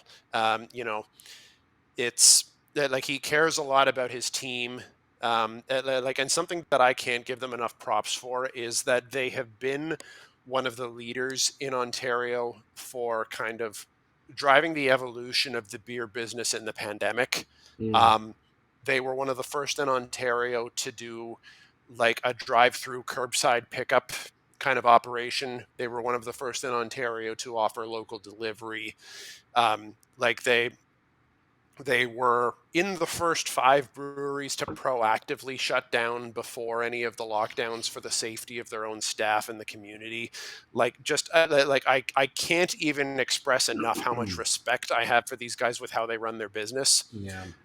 It's like big time, and they are very very like thoughtful in like in terms of like, and they're very kind of focused on diversity and inclusion. They've been like they've been driving that a lot. They provided seed funding for like for Ren's project with the Ontario Niagara. Brewery Diversity and Inclusion Handbook. And The like, and they've Niagara. been in.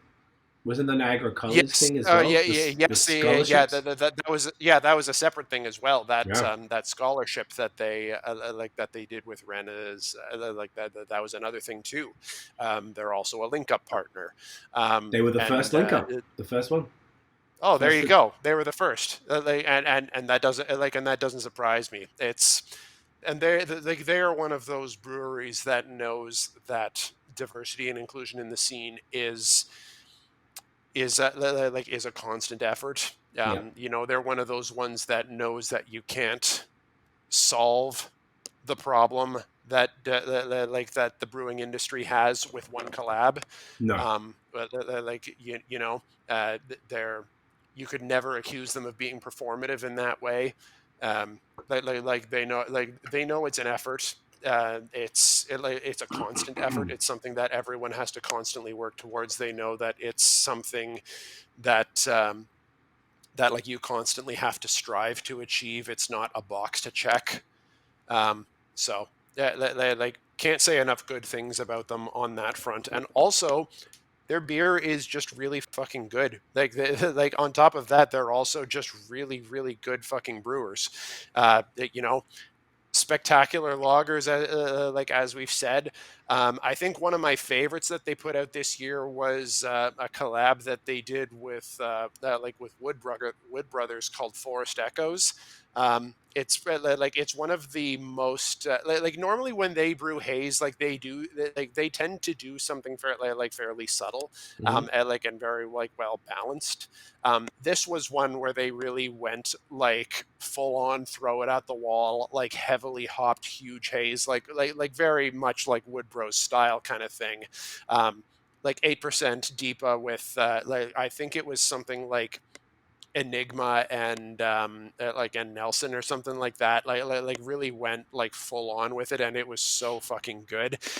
It reminded me of one of the last times that they really went like really really heavy hopped with one of those. Do you remember the collab that they did with Twin Sails early on, back when they were still in growlers? Oh yeah, dude. You got me that if I'm not mistaken, and I was sick as fuck coming back from that first 2017 Canadian Beer Awards trip, and they were like, "Yo, drink it, like don't let it sit," and I was sick as hell. I remember here and drinking the beer when I was mad sick. Good times. But I remember they were saying like drink it yesterday. Like, Yeah, but I didn't know that's how growlers worked. I was like, oh, okay. I was new to both haze and growlers, so I was Yeah. like, yeah, that was such an amazing beer. Another one I want to shout out with Melody Noir, the black IPA that we had during Ren's talk when we were all up in Ottawa. Man, that was a fucking fun night when we all hung out. We went to Flora Hall afterwards and stuff. Oh my god, yeah, that was so much fun. And that black IPA is still the best black IPA I've ever had. If I'm not mistaken, didn't Scott tell us that they it's like a regular IPA. They added a coloring to it, Yep. which is cheeky Yep, as they fuck. did. I mean, that's why the body is so impeccable. And I'm not mad at it. It's a black IPA, no? It's Yeah, I mean, certainly by color, it didn't look like a black IPA though. Like, it definitely had more of like, the I mean, most haze. black IPAs are are like they pour black, but that one definitely had more of like a cloudy brown thing going on. It didn't look like a typical black IPA, and it also didn't drink like a typical black IPA. And yeah, like you say, very cheekily, he told us why. I'm not mad at it. I'm not mad at it.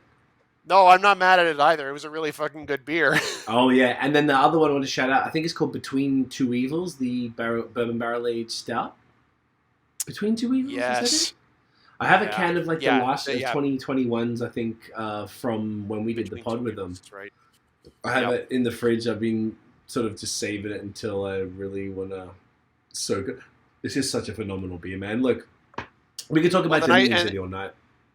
Yeah, we really. Yeah, well, I mean, that's the thing with almost all of these places, right? Yeah. As we could talk about them all night. The nice thing with Between Two Evils is that that's in a nice little short can, which in my mind is the ideal format for like a fucking 12% imperial stout. I mean, I don't want to be chugging a bomber of those things. Like I'll be dead the next day. Can't do it, man. Not at all. Last night, to test my palate with the old flu, I had a Sankiam Baron and Beerism Stoutism, which is like 11% stout. And I had it all to myself because it was just one can and I wasn't drinking anything else.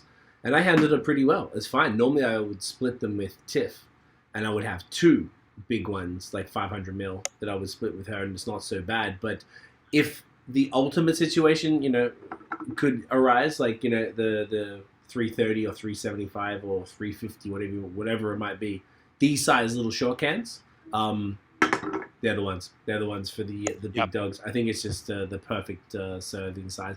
I'd even take it smaller. I'd even take it a little smaller than that, Yeah, man. All right, so Dominion City, no question, top 10. Let's move on. Next one. Boom. All right. These guys are I think, the most underrated brewery in Ontario. I feel like they go under the radar for whatever reason, but they do every single style impeccably. When I say every style, I mean like lagers, smoothies, bourbon barrel aged 14% stouts, IPAs, West Coast, like you name it, these guys do it. Rorschach Brewing in Toronto. These guys, I first went there, I think it was in 2017. I remember I was working on my album, the one that came out last year, with the producer and my brother, and we went down there for the first time to check it out, and I was like, okay, this is all pretty dope, all right. And then over time, I just kind of followed. We did the podcast with Matt, the owner and head brewer, in 2018, and loved him, great dude, beers were fantastic. They even had their horchata lager. I think it's called Systematic Desensitization, which is like a lactose lager with a few other ingredients that Mexican horchata has, which was the inspiration, to be fair, for our collab with Nickelbrook that we did last year, the Green Apple Lager.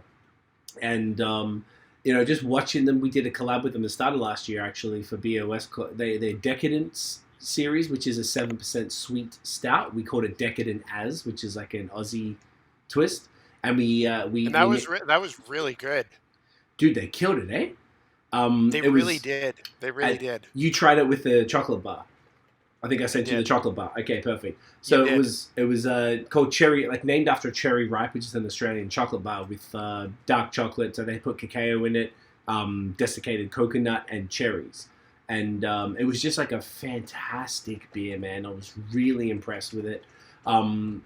For Christmas, we had, I actually totally fucked up and I didn't bring any big bottles to Toronto for Christmas, which is something that I always do. So I was like to my brother, idiot. I know, man, I don't know what happened. I filled up all these coolers with all of these cans that I end up drinking basically hardly any of because I got sick.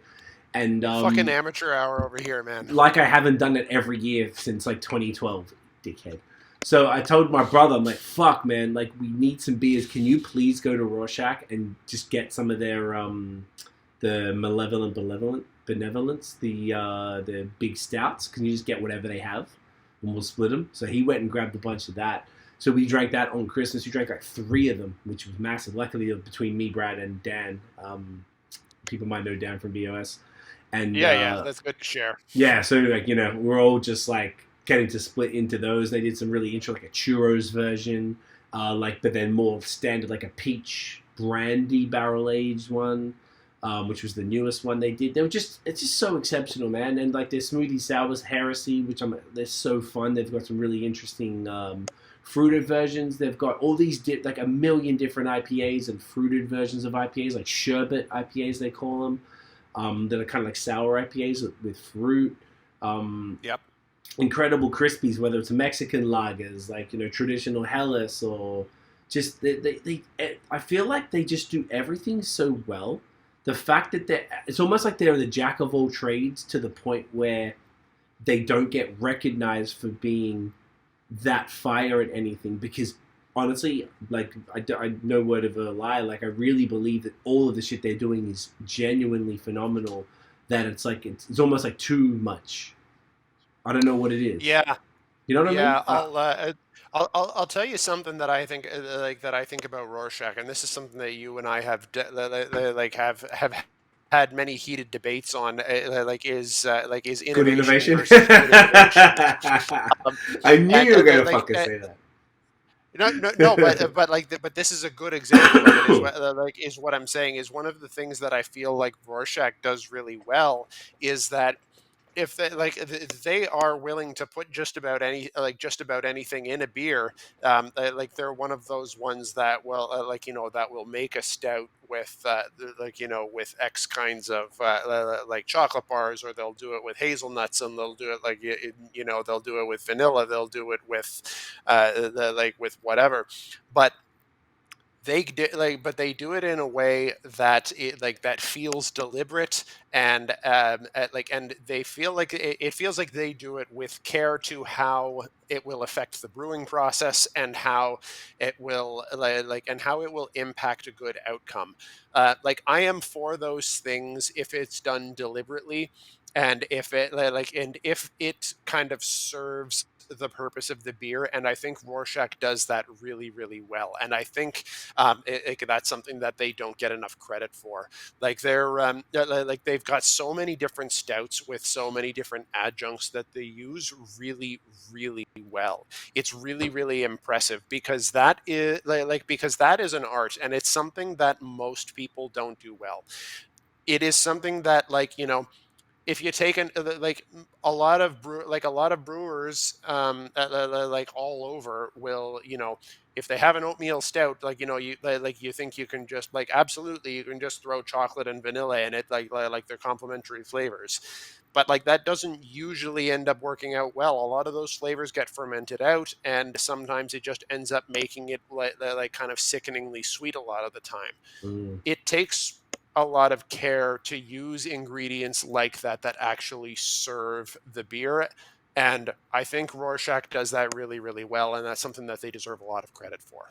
Well said. I wholeheartedly agree. I know we do joke about the good innovation or whatever, but I think this is a great example of a brewery that we can all agree that that they do everything exactly how you described it. They do it super well, and I feel like it almost feels like it's a matter of time before the wider, I was going to say hype beer dudes, but the people who are trying to get the most hype shit discover Rorschach. It's almost criminal to me that they don't get that level of props.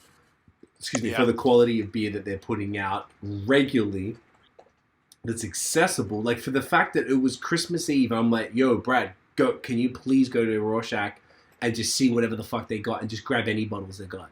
And they had 4 different ones, and he grabbed them all, and we drank everything except one because it was a little bit much to drink that much of it back to back, because then you just kind of have the equivalent of a whole bottle after you've already had all these other beers. And I think that could be why I'm sick. A couple of days later, I got sick. I think I went a little too hard. But the fact that they're you can get their smoothies whenever they have them. I guess they're usually all of that, and the quality of the haze. It's just it's a lineup level. It's really good, man. It's really good. Sell out in minutes level good. So yeah.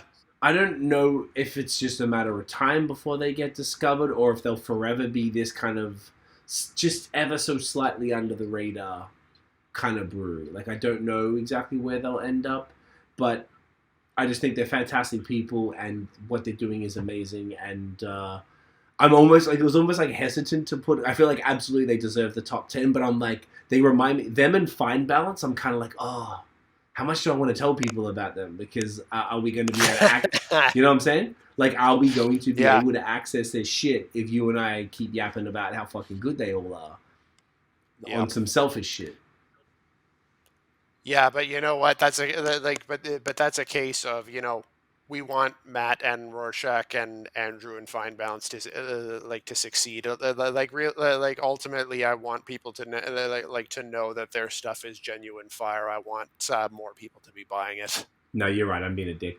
But yeah, no, I want them to win. I want them to get all the money. So please go and give all your money to these guys. They're absolutely killing it. The final brewery. Do you want to grab our last beer and we'll do the final brewery? Yep. Yep. I'm gonna grab my last beer, and I'm also gonna need to change my camera battery. So if you're able to talk for a minute. I got you, bro. Don't you worry about that. But all right, thanks, mate. No problems. So yeah, man. As far as the top 10 so far, definitely, I think the two breweries that get the least props probably are Rorschach and Fine Balance there.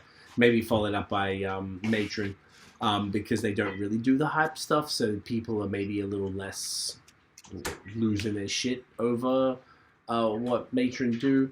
But it's sort of, the way we constructed. Thank you so much. The way we constructed this. Thank you, babe.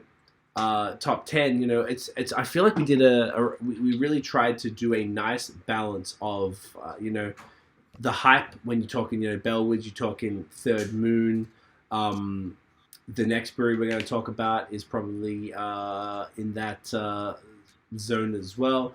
The kind of, like, I would say town probably are in that world. You got the classic traditional purist type breweries like Tooth and Nail, Godspeed, Matron. You got Dominion City that's kind of riding the line where they kind of, like, the type of beers that they're making also should be essentially considered hype. Based on the haze they're doing, their crazy stouts, all that type of shit. And then you got someone like Rorschach and Fine Balance, those two that are like under the radar. So, looking at this top 10, I don't know, I feel like it's just like a really nice bunch, like a nice balanced bunch of breweries. And it's not like we picked all. I was just explaining maybe like the looking back over the top 10 before we hit the last one. We've got a balance of like hype ones, traditional purist ones, under the radar ones, like neighborhood favorites, like Dominion City, like Rorschach, also neighborhood favorites. Both Scott and my brother live in that area, so they go there regularly, and they will always talk about Rorschach. Like, why are you talking about Rorschach? It's cool. And then because of them, I went back more and I was like, yo, this shit is fucking amazing. So, yeah, I think we did a nice job of really rounding this out. This is not like a hype-focused top 10 that maybe people might have expected, because there's a bunch of other breweries that might have made our honourable mentions that, some people might have put in their top 10 to kind of round it out, and it would have made it a little bit more on the hype side of things, Yep.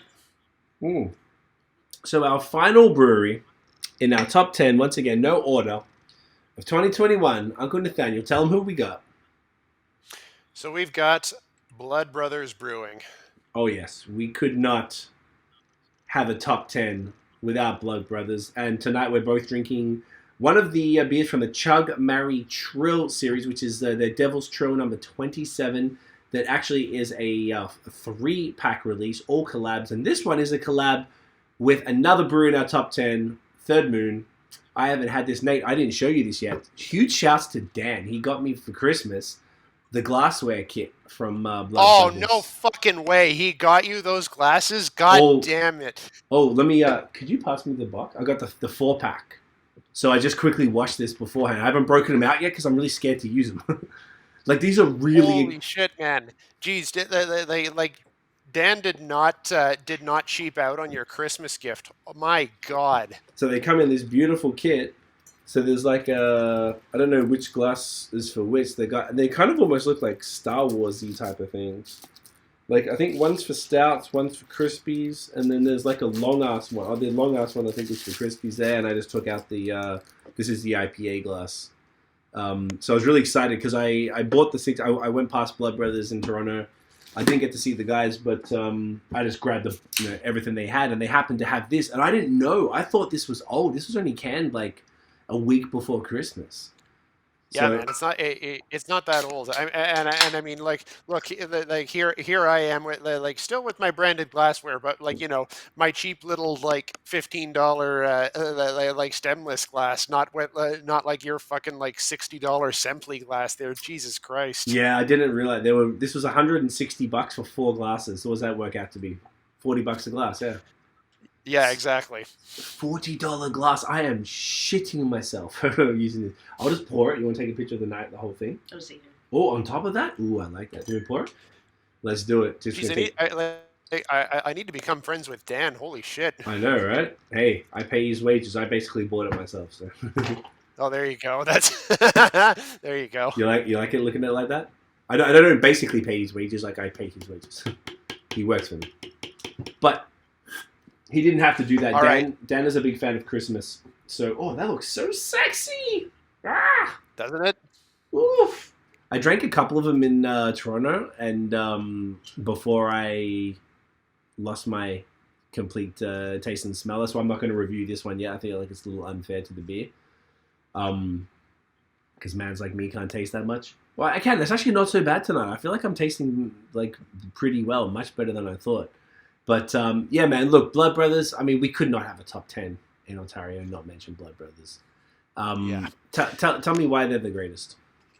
All right, so I mean, these guys have been top of the game for for a good few years now. I think it's oh my God, like how sexy is that Isn't glass? it gorgeous? Like, give me a break. That's insane. Oh man! Okay, like actually, but before I go on, let's take a sip first. Cheers, mate. Cheers, brother.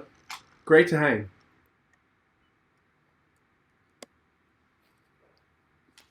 Oof! And this is a double IPA. 8.5 with Nelson and Citra. Oh my goodness. Yeah, that's right. It's even better out of this glass, Nate. Oh my god. So fucking good.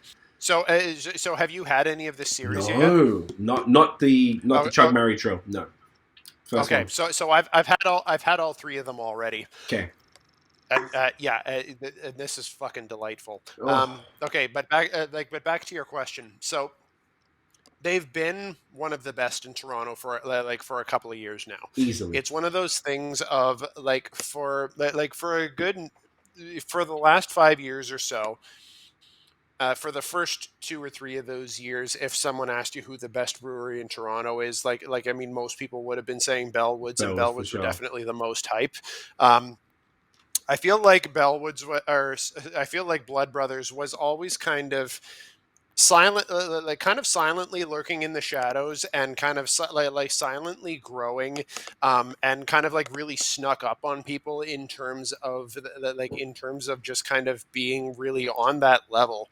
Yes. They're certainly on on Bellwood's level, and they kind of really snuck up on the scene, I think, because Bellwood's got a lot of the focus while Blood Brothers was really kind of becoming like really, really top tier stuff. What happened? How did they just come through? Like it's a really great point, because like it feels like they came out of nowhere, and it's like I think it's because they were maybe only like 6 months behind Bellwoods or something like that, and Bellwoods really had a lot of the focus for for a really long time, and I think it was kind of easy for people to to forget, and and kind of as the rest of the scene grew, when people's focus were able to broaden a little bit, that's kind of when I feel like they really kind of got a bit more acclaim.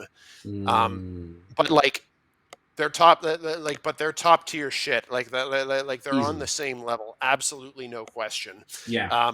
Bellwoods, Third Moon, really, Blood Brothers, easily. Yeah, and Blood Brothers really kind of carved out their own niche in terms of branding. they're kind of like Third Moon in like in that way. Like, you know, their early on stuff was was very, very metal.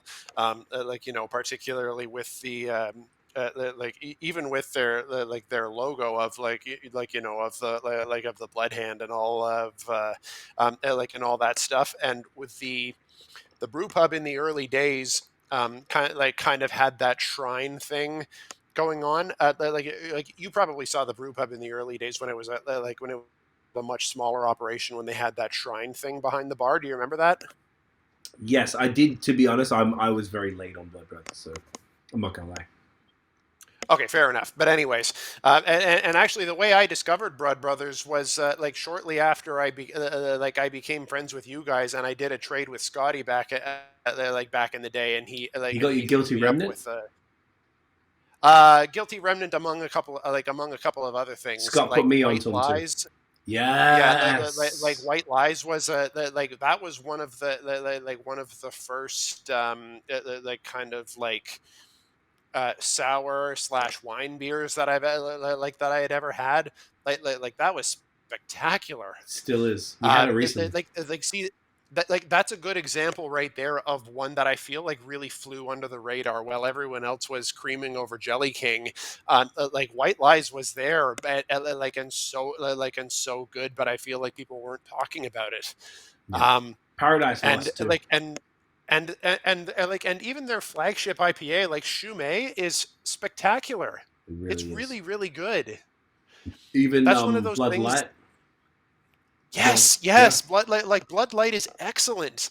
Like I'm not generally one for I'm not generally one for sub 5% IPAs. It's not it's not usually my thing. I mean, usually at that point they're pale ales, and I feel like Blood Light probably is a pale ale. It is, But yeah. yeah, usually when those things get below 5% is when they kind of start to get a little bit too harshly acidic, and that's one of those things that I usually don't like about session IPAs.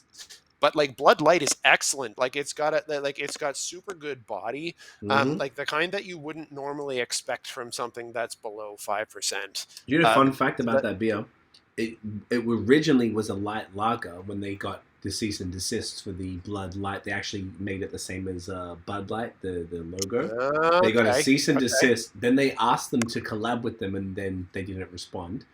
And then there was another brand called Toad of Light, which I actually reviewed that beer at a beer bar. I remember called, that one. Do you remember that one? I remember that one. So there was a Yes. beer bar called the Walrus in Toronto on Bay Street. Strangely enough, really weird place for a beer bar, and they had it there. I went there with friends years ago, so I remember having that beer there. So what they did, they took the Blood Light brand, which was stronger, and the Toad of Light beer that was better, mashed them up, and that's why it's a pale ale today and not the light lager that it used to be. Okay. Yeah. So you are right that it's a pale ale, yes. Yeah.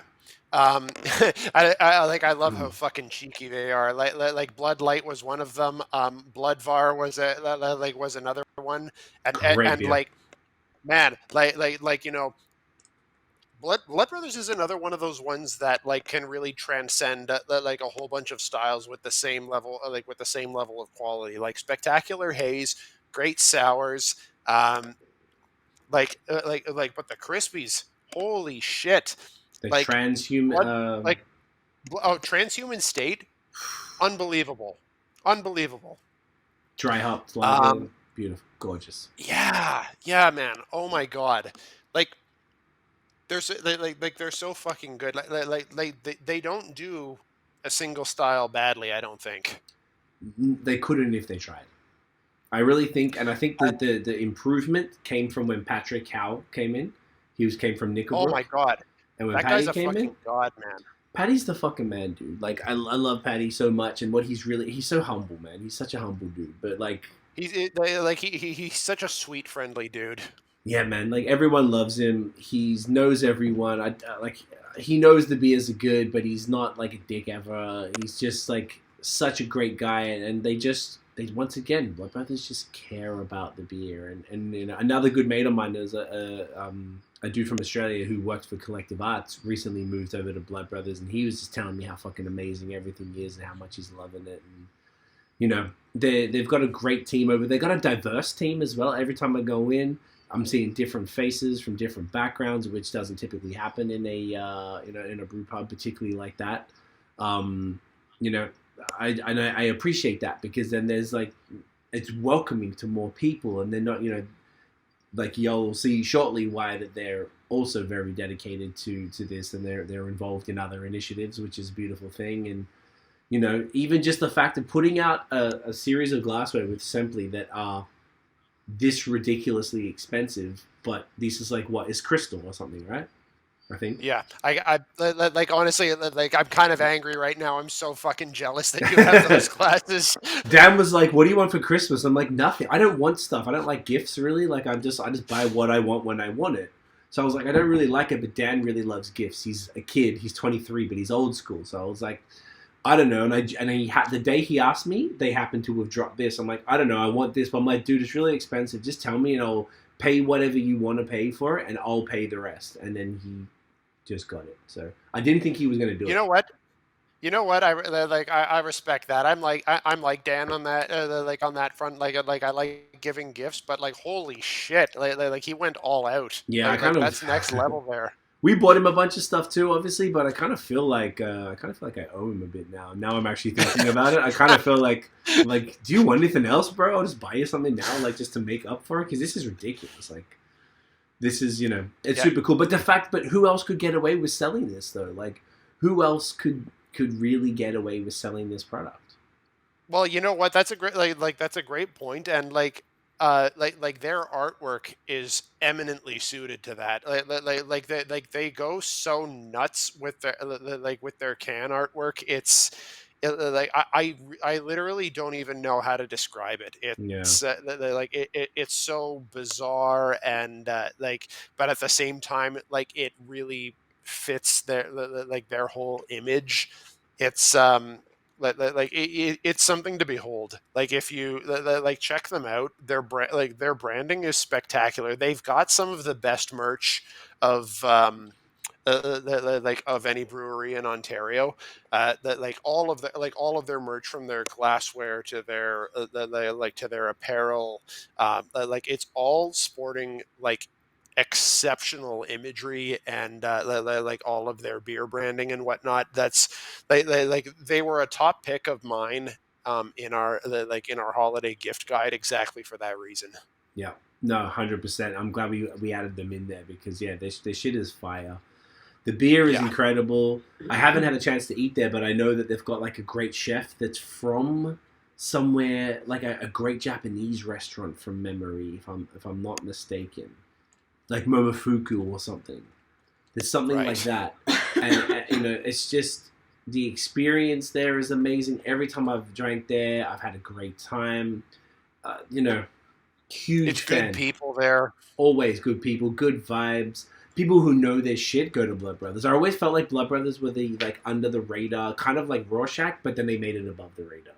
Like a few years ago, they were where Rorschach is now, I think. That's actually a really cool comparison. And then they just, you feel me on that, right? With that sort of the dank, beautiful, creamy, hazy IPAs and the impeccable barrel-aged stouts. I got hooked up. I bought it through a friend. He got me a bottle of the Captain Howdy. Oh, that's heavy stout. Shit there. Yeah, like 11% stout and stuff. My boy goes and gets all the crazy shit. My boy Ryan got me a bottle of Captain Howdy for my birthday, and that was a heavy one to get through on my own. Yeah, it was it was really good, but holy shit, it's a lot. All right, I'll split it. With you. Good to know. It's good. No, it's good though. It's good though. Don't even worry about it. Okay, I think I've had the older versions, but I hadn't had the latest one. But look, yeah, man. Everything that they do is phenomenal. Can't say enough about them. I really feel like this top 10 list is like, it's almost like we could go on about all of them, and that's why we both agreed on these lists. Like you said, we were already at 80% before we even had to negotiate, and the negotiation was very easy. I think I just took my two out and replaced them with yours two, because I was like, you know what, that's fair, and we agreed really easy. So you know, this made this a true collaboration and a true thing that we're both passionate about all of these breweries, which I think is important if you're going to put together like a top 10 list. Ontario beer is some of the best in the entire country, easily. Obviously, Ontario, Quebec, and British Columbia are easily the top three. You could kind of interchange them, arguably. I mean, we all have our sort of biases there, but like Ontario has always led the way. I would say most of my palate today is because of Ontario craft breweries, such as a lot of these ones that we've mentioned here. And I'm proud that BAOS represents Ontario craft beer heavily. I hope people do see that and that we rep feel. I feel like the breweries know it and the drinkers know it. Yeah, man, I'm just proud to be affiliated with it all, with this quality level that's coming out. Like, Canada should be fucking proud and Ontario should be fucking proud. Particularly at a time when we couldn't travel. You and me, we traveled often, a lot, even if it's just going to Vermont or we get beer from all over. Have you been upset in the last 2 years not getting beers from the States or anywhere else? Because I haven't.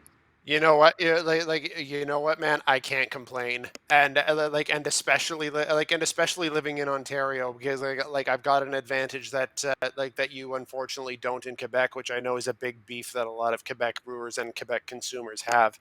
But like one of the advantages that we have in Ontario, and like this was accelerated by the pandemic, is that like I can get beer sent straight to my door from almost every brewery in the province, and that is like it's. Wonderful.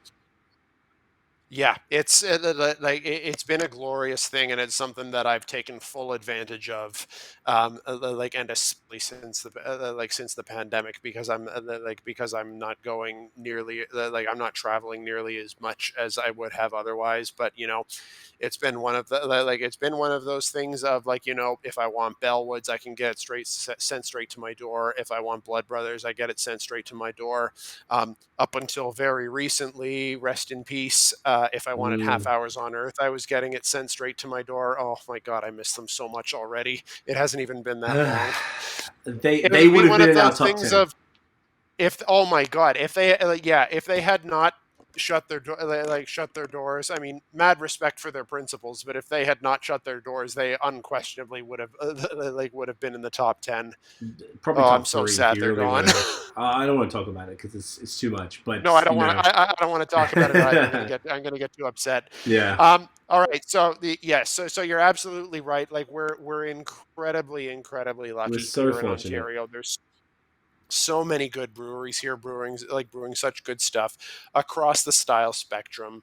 If you're for anyone who is kind of just getting into the craft scene, I am fairly certain that every brewery we mentioned, let me go through it again: Town, Fine Balance, Bellwoods, Tooth and Nail, Godspeed, Third Moon, Matron, Dominion City, Rorschach, and Blood Brothers, all 10 of those breweries will ship to anywhere in the province. Yes, sir. So if there is any of those breweries that you have not tried yet, wherever you are in the province, you can get them sent straight to your door. All 10 of them. So you can't go wrong. We've got such good choice here in Ontario, and like that top 10 right there. Take your pick. You can't 100%. go wrong. You really can't. So with that said, we have a bunch of honourable mentions. So these are other breweries that when we were tossing up for our top 10, that both of us had a few additional breweries that we thought were great and wanted to just kind of like add them in as a special mention because they do some great stuff. And it was, it's not like it was a piece of cake choosing this top 10. Like, it is pretty tough in a province with, like Ontario with 250 breweries that are all, the vast majority of them are fucking fantastic. To come up with a top 10, we've basically got, without counting, there's probably 10 to 12 honourable mentions. And we're going to kind of skim through them. Maybe we'll just say a quick word about each one, about what we, they also could, some of these breweries could be like ones to watch for 2022. Absolutely. So I don't know if you have the list in front of you there. I have it in our text chat here. Yep, I've got it as well. Perfect. You want to take the first two there? I will indeed. So Aveling Brewery on Queen Street in the East End in Toronto. They've been doing some fantastic stuff. Brandon, Max, and the team, great stuff. A lot of barrel aging they're doing lately. A lot of great sours, very intricate stuff. Their crispies, fantastic. They're doing some great IPAs. They're really focused on Ontario ingredients, which is really cool as well. They got this 90, I think it's called 99 series, where they do 99% Ontario ingredients, as much as humanly possible locally. Yep. I would say for Aveling, their barrel series is extremely underrated. It is so fucking good. Like really, really good. Their barrel age stuff is definitely my favorites of anything I've tried from them. Yep, It's couldn't really agree good. more. Yep, definitely. Another great one is Old Flame in Port Perry. They do some phenomenal crispy boys. I was put onto them by our community on BAOS, so you guys put us on, and we end up having them on the pod. I was on the phone, I think, yesterday with Richard, who was their sort of the head brewer who just got promoted to VP because they've got a couple of locations in Newmarket and Port Perry. Great dude, Korean Canadian as well. A Korean Canadian dude who's in charge of this traditional brewery doing traditional styles that I feel like he doesn't get enough props, man. I really like this dude. He's really passionate about craft beer and he's a BIPOC individual running this shit. I feel like, why aren't people talking about that more? I think that's important because I told him, I was like, bro, it's not fair for you to be the face of stuff, but it is what it is. We need there's no other Asian Canadians that are really showcasing what they're doing in craft beer. So first of all, there's that. But yeah, that's a great point. Because he told me, he was I told him about Link Up because you're talking to a Korean Canadian. I'm like, yeah, bro, of course I do. I'm well aware of that, and I'd love you to be a part of it, and I love what you're doing. But yeah, they're crispies, man. I know that you did a fantastic write up on the podcast companion when I did that episode with them, and you enjoyed their beers as much as I did. All their I really did, man. Yeah, that was actually the first the first taste of them that I've had, and I was really, really impressed. All four of their core lineup are really, really solid. But for me, that unfiltered Hellas, that was A1 right there. Yeah, man. Really great stuff. So I've been excited to see what they do. He's told me about some of the new projects that they're working on this year. So excited to see what they do. Do you want to take we'll just can go 2-2 maybe? Make it easier? Yeah, sure. Yeah. So next up, another Ottawa one, Small Pony. Yes. Small Pony Barrel Works, Sean McVeigh, one of our favorite humans in in Ontario craft beer. Just such a great place. This is so an incredibly niche brewery, 100% barrel aged sours. No one in the province is doing barrel aged sours like Sean and the team there are. It's exceptional stuff. It's one of those things like Small Pony has an incredibly signature taste. It's one of those things of if you're drinking a Small Pony beer, you can taste it immediately. You got to really be into sour beers because that's really what they focus on. But they do very simple stuff to very inventive stuff. One of their most popular Can you hear me? beers that they put out. I can still hear you. I just can't see you right now. It's okay. I'm going to swap the battery, see if it works. Keep talking. Yeah, no worries. I'll keep talking. One of their most popular beers that they tend to have almost year round is Half Remembered Dream, which is a rosehip hibiscus sour beer. It's really, really, really good. For anyone who's just kind of venturing into sours, I think that's an excellent one. Or even for anyone who just likes sour beers, it's a really good one. They've also got an excellent club called Culture Club, where if you want some kind of the more experimental series that they that they put out 4 beers a year with crazy adjuncts and whatnot. I love what they do so much, and they're just really, really good people brewing really, really good beer. So yeah, that's Small Pony. Next on the list is Nickelbrook. Yes. Probably one of the ones that most people would consider an Ontario OG. They've been around from a very long time. From my hometown of Burlington, Ontario. Hey. Yeah, so so they've been around for a while. They're also one of the most accessible breweries in the province because they're very widely LCBO available. Yeah. Like most of their beers are. Almost everyone has had Headstock before, which is a spectacular West Coast Oh, IPA. isn't it though? I feel It's like it's so fucking underrated. good. It's so yeah, it is underrated. It's so fucking good. Um, yeah, and cause and effect Blondale and they are also probably one of the most well-known like barrel-aged stouts in the province as well, with Oh Kentucky yeah. Bastard and Oh, the variants with Cafe del Bastardo, Whiny Whiny Bastard, Bastard. and and the they're so fucking good, really top-notch stuff, and very widely accessible. Like, you can get them almost anywhere in the province at any LCBO, any beer store, and they ship anywhere in the province as well. So if there's something that they have that is not an LCBO release, you can get it shipped to you, and it's well worth it to do so. 100%. Not to even mention like the small thing, like their root beer. The last time I made an order, I did an order because I wanted to try and map out. I've almost got like a 8-year vertical of Kentucky Bastard. I have 2014, 15, 16, 17. I'm missing 18, and I got 19, 20, 21. And when I did that order, I grabbed a whole bunch of their root beer. Their root beer is just fucking exceptional. And they've had it forever.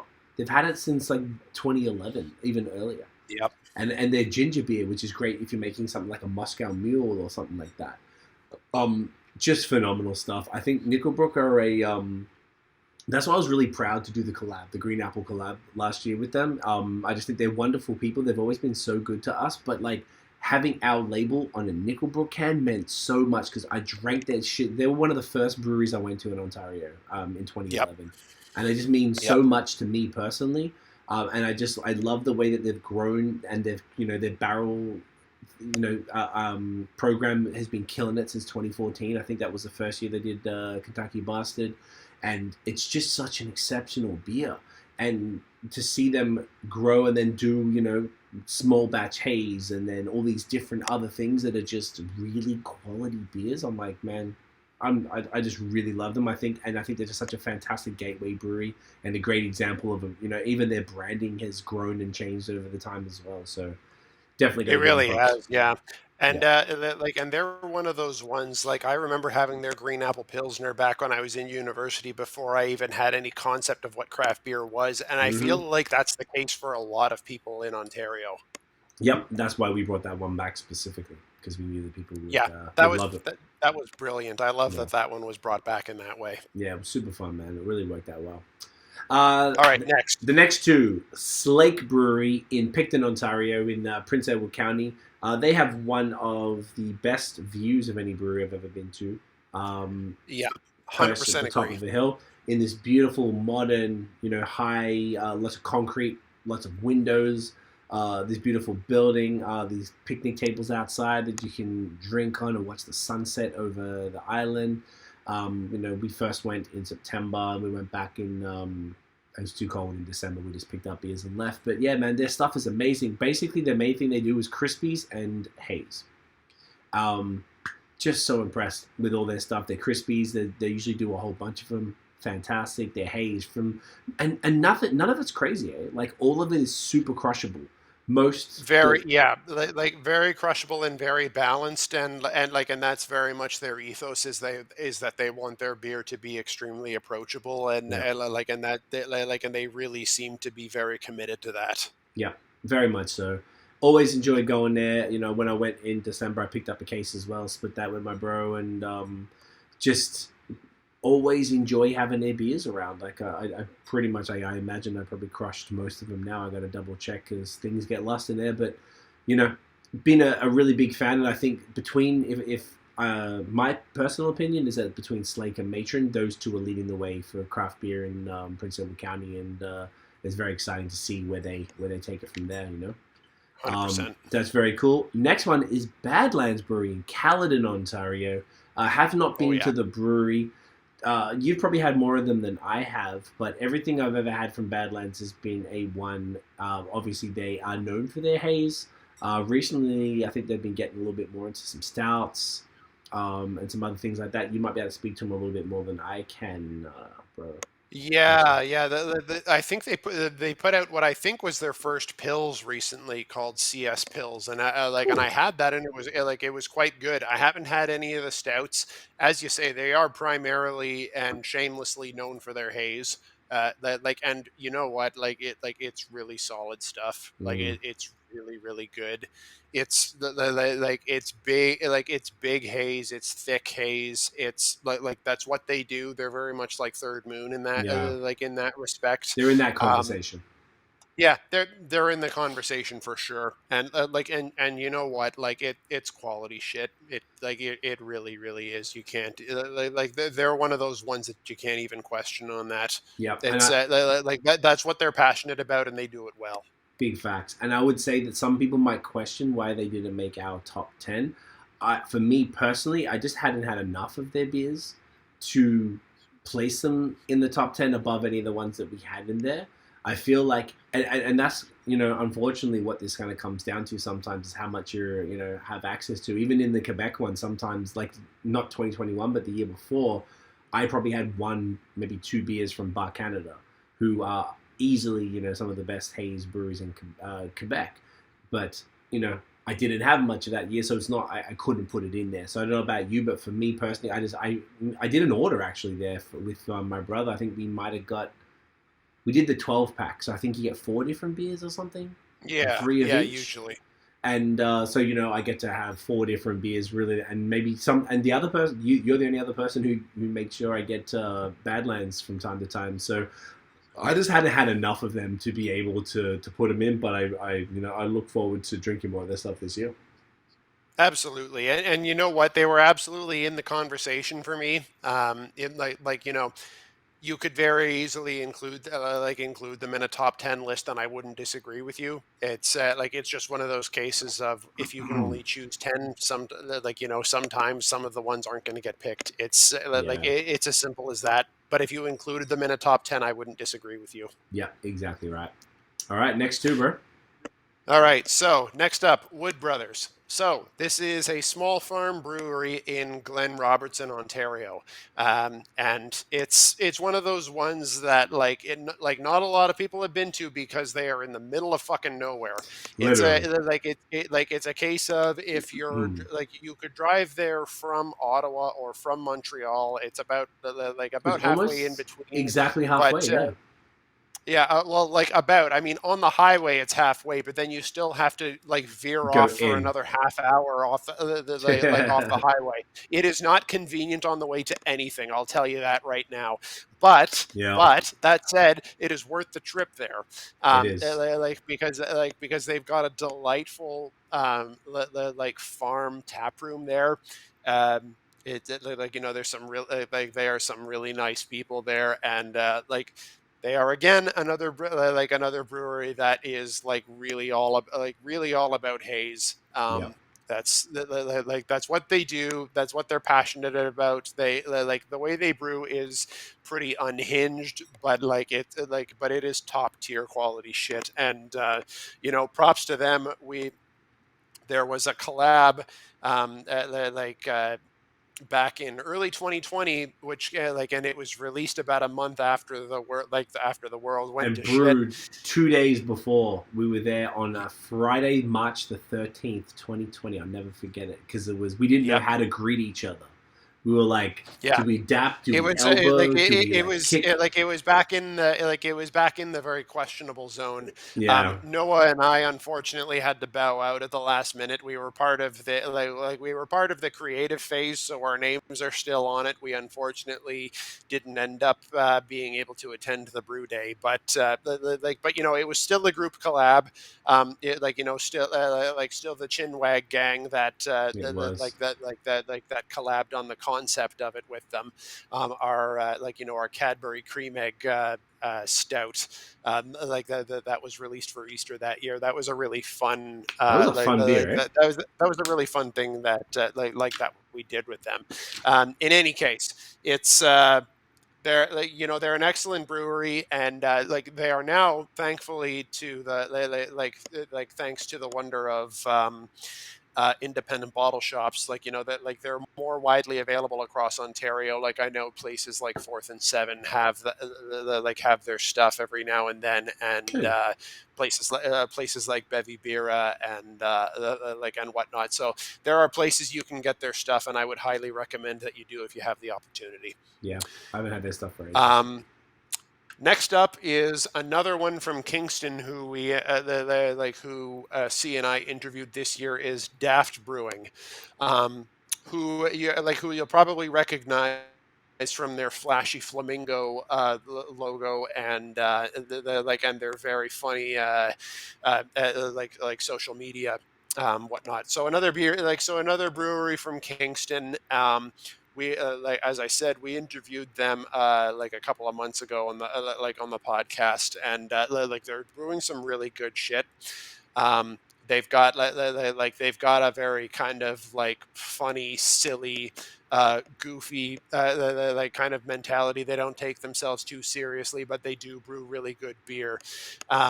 They've kind of become known for their sours for for a lot of it, but they also just brew very inventively, but also very deliberately as well. Yeah.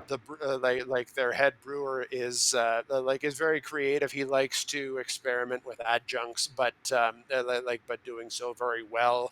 They've got that Crunchy Grove carrot beer that that he was really serious about. He They've loves got Sandy carrots. Claus, which was a smoked pumpkin porter. I love that one. And it was really fucking good.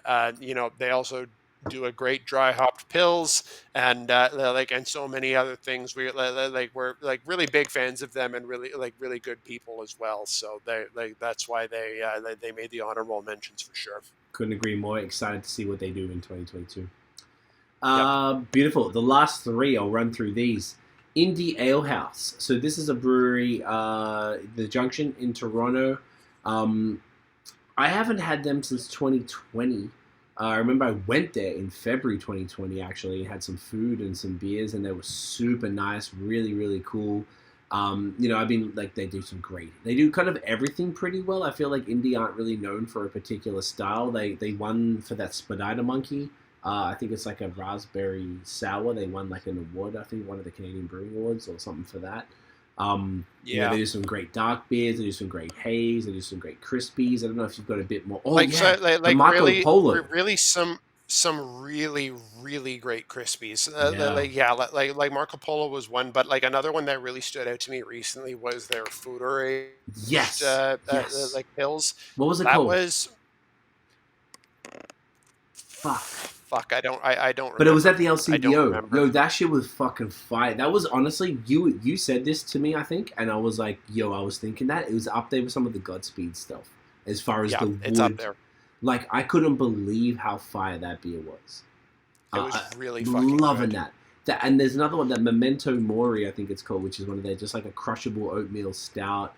Really fantastic. So they have a nice mix of stuff, I think. They also brew some Dynamite Haze too. There was a series that they did. I think it was a hop trio series that they did called Love Triangle. That was one that that I had that really stood out to me. They do some good stuff with Brett as well. Some good barrel aging. They're one of those jack of all trades breweries for sure. Yeah. Huge fan of India. Heavily underrated, I think. Yeah, and I think when they come through with something like Marco Polo, which is available in LCBOs, and then the other Food Age one as well, that we can't remember the fucking name for, it's a beautiful thing to see that sort of grow, and I think they get the name out there a little bit more amongst both the gateway and the beer nerds. Another honourable mention, Left Field, of course. I feel like they're a kind of an old faithful at this point. They started out being a little more on the hype side, if I'm honest. Maybe 2016. They were probably a little more they didn't start out from the very beginning, but around 2016, 2017, they were doing, with Greenwood, their IPA, their kind of flagship IPA, Rally Cap, the Pale Ale. All- Laser Show, Laser Show, their Vermont IPA. their They New did the like their New England Double, like that was a big thing early on. big. I remember picking that beer up specifically on the way to Michigan in 2017 with Scott and Tiff, and that being such a big fucking deal because there wasn't anything much else like that. Even just their coffee porter. What's it called? Bricks and mortar. Yeah, is a great one. Ipas, their brown ale. Which is one of the best brown ales. But yeah, I just feel like left field is just consistent. They never fuck up. They just a really solid brewery that could easily have been in anyone's top 10 from the consistency, but quality stuff. Yeah, it is what it is. And again, Mandy and Mark are just some of the sweetest people in the scene, and and some really, really knowledgeable and very employee focused. Like they're one of the living wage certified breweries in the province, which is which is a very small list. So respect for that for sure. Much love, absolutely. And finally, the last honorable mention. Finally, so this is in the same realm as Nickelbrook for me in terms of like broad accessibility and just kind of growth on the scene is Sawdust City. These are these are guys that we can't say enough good things about. They're they're one of those ones that they were the first packaged BAOS collab. I know that was before before I was on the team, but but I remember that beer for sure, and they've just done a lot for beer in the province. First New England IPA in Ontario with Juicin', which drove a big movement in the scene. And they have also, just in terms of their own brewing quality, really turned a corner, especially in terms of their haze, which for my money, the marker of that turn was the release of Everyday Magic. That was kind of when they they really kind of came back around on that front. But there's also certain beers that are never fails for Sawdust City, and two immediately come to mind, and that is Twin Pines, their double West Coast IPA, which has always been spectacular, and Blood of Cthulhu, one of an iconic Ontario Imperial Stout. That one with with cranberries, raspberries, and I feel like cherries and cherries. Yes, cherries. Fuck, I love that beer. Man, I love Sawdust. So they were Sawdust this great. Close to making it though. I mean, they could have easily made it based on their consistency. For sure. Yeah, man, and they deserve it. And Sam is one of the best people in the scene for sure, and just everyone there. They've got one of the best tap rooms, and just one of the kind of one of the warmest breweries in the province. Can't say enough good things about them. 100%. No, definitely love them. So that would be it for our honorable mentions. Do we have any predictions? Jesus Christ, from any predictions, or is that probably pushing it because we didn't really prepare predictions? And we're already two hours 21. I didn't really prepare for that too much, so so I'm not really sure. I think what we're already kind of seeing it a little bit, and I know people have been predicting this for a while. I'm not going to say that anything is going to kind of approach the same hype as Haze, but West Coast is on the rise. It is on the rise, whether people want to admit that or not. I know a lot of people who love to hate on the Haze trend, always bitch that there's not enough West Coast, but I disagree. I think it's coming back. I think it's on the rise. I think the breweries who are taking it seriously are brewing good West Coast shit, and I think it's there if you want to look for it. I 100% agree. The only thing I would add, I definitely think we're going to see more Crispies. I feel like the crispy train is still going pretty strong, and there's still a lot of breweries who haven't gotten on that hard enough. And on the flip side, I feel like smoothies aren't going anywhere, because if a brewery like Bellwood just got on smoothies a month or two ago, then there's still a lot of other breweries who haven't got on that train yet. So I feel like Crispies and smoothies are literally at both ends of the spectrum are going to jump on, and then you've kind of got West Coast right in the middle there, and I agree wholeheartedly the West Coast are going to be a thing. I kind Yeah. of feel I'm gonna. You might disagree with me on this. I kind of feel like smoothies are already fizzling out. I feel like it's one of those things. Like if They Bellwoods is might. getting on it, like if Bellwoods is getting on it now, I think it's kind of like. And this is no shade to Bellwoods, but I kind of feel like they're hitting the tail end of it. I kind of feel like it's fizzling out. We're gonna see. I don't know. I'm not convinced I could be 100%. wrong. I but could be wrong. I actually see where you're coming from, though. I don't think you're completely wrong, but I'm not convinced, being that I think there's so many breweries who haven't jumped on. So there's still a lot of breweries who will jump on, and I feel like the other ones who are doing it, they're gonna just keep doing it. But I feel like the hype around it is definitely fizzled for sure. It's kind of like milkshake IPAs or anything like that, you know. And I want to see, there's like cold IPAs. There was brute IPAs. I want to see, there's Hydra IPAs that are coming out now. Maybe people will start jumping on that. I haven't seen it in Ontario. I've only seen it in Quebec, and I still haven't tried one yet. Those have been the thing. But, it's going to be an interesting year. So, look, at 2.5 hours, we didn't mean to go this long. So let's just take a quick thumbnail, and then we'll wrap this one up. I think none of us have taken a piss in 2.5 hours with all of these beers. It's a lot. All right, you ready? Oh, shit. Oh, fuck. Oh, fucking hell. Oh, You don't got enough hands for this, mate. I know I don't have enough hands. I was going to be like, yo. Okay, hang it. All right, ready? I can't hold the blood brothers up this way.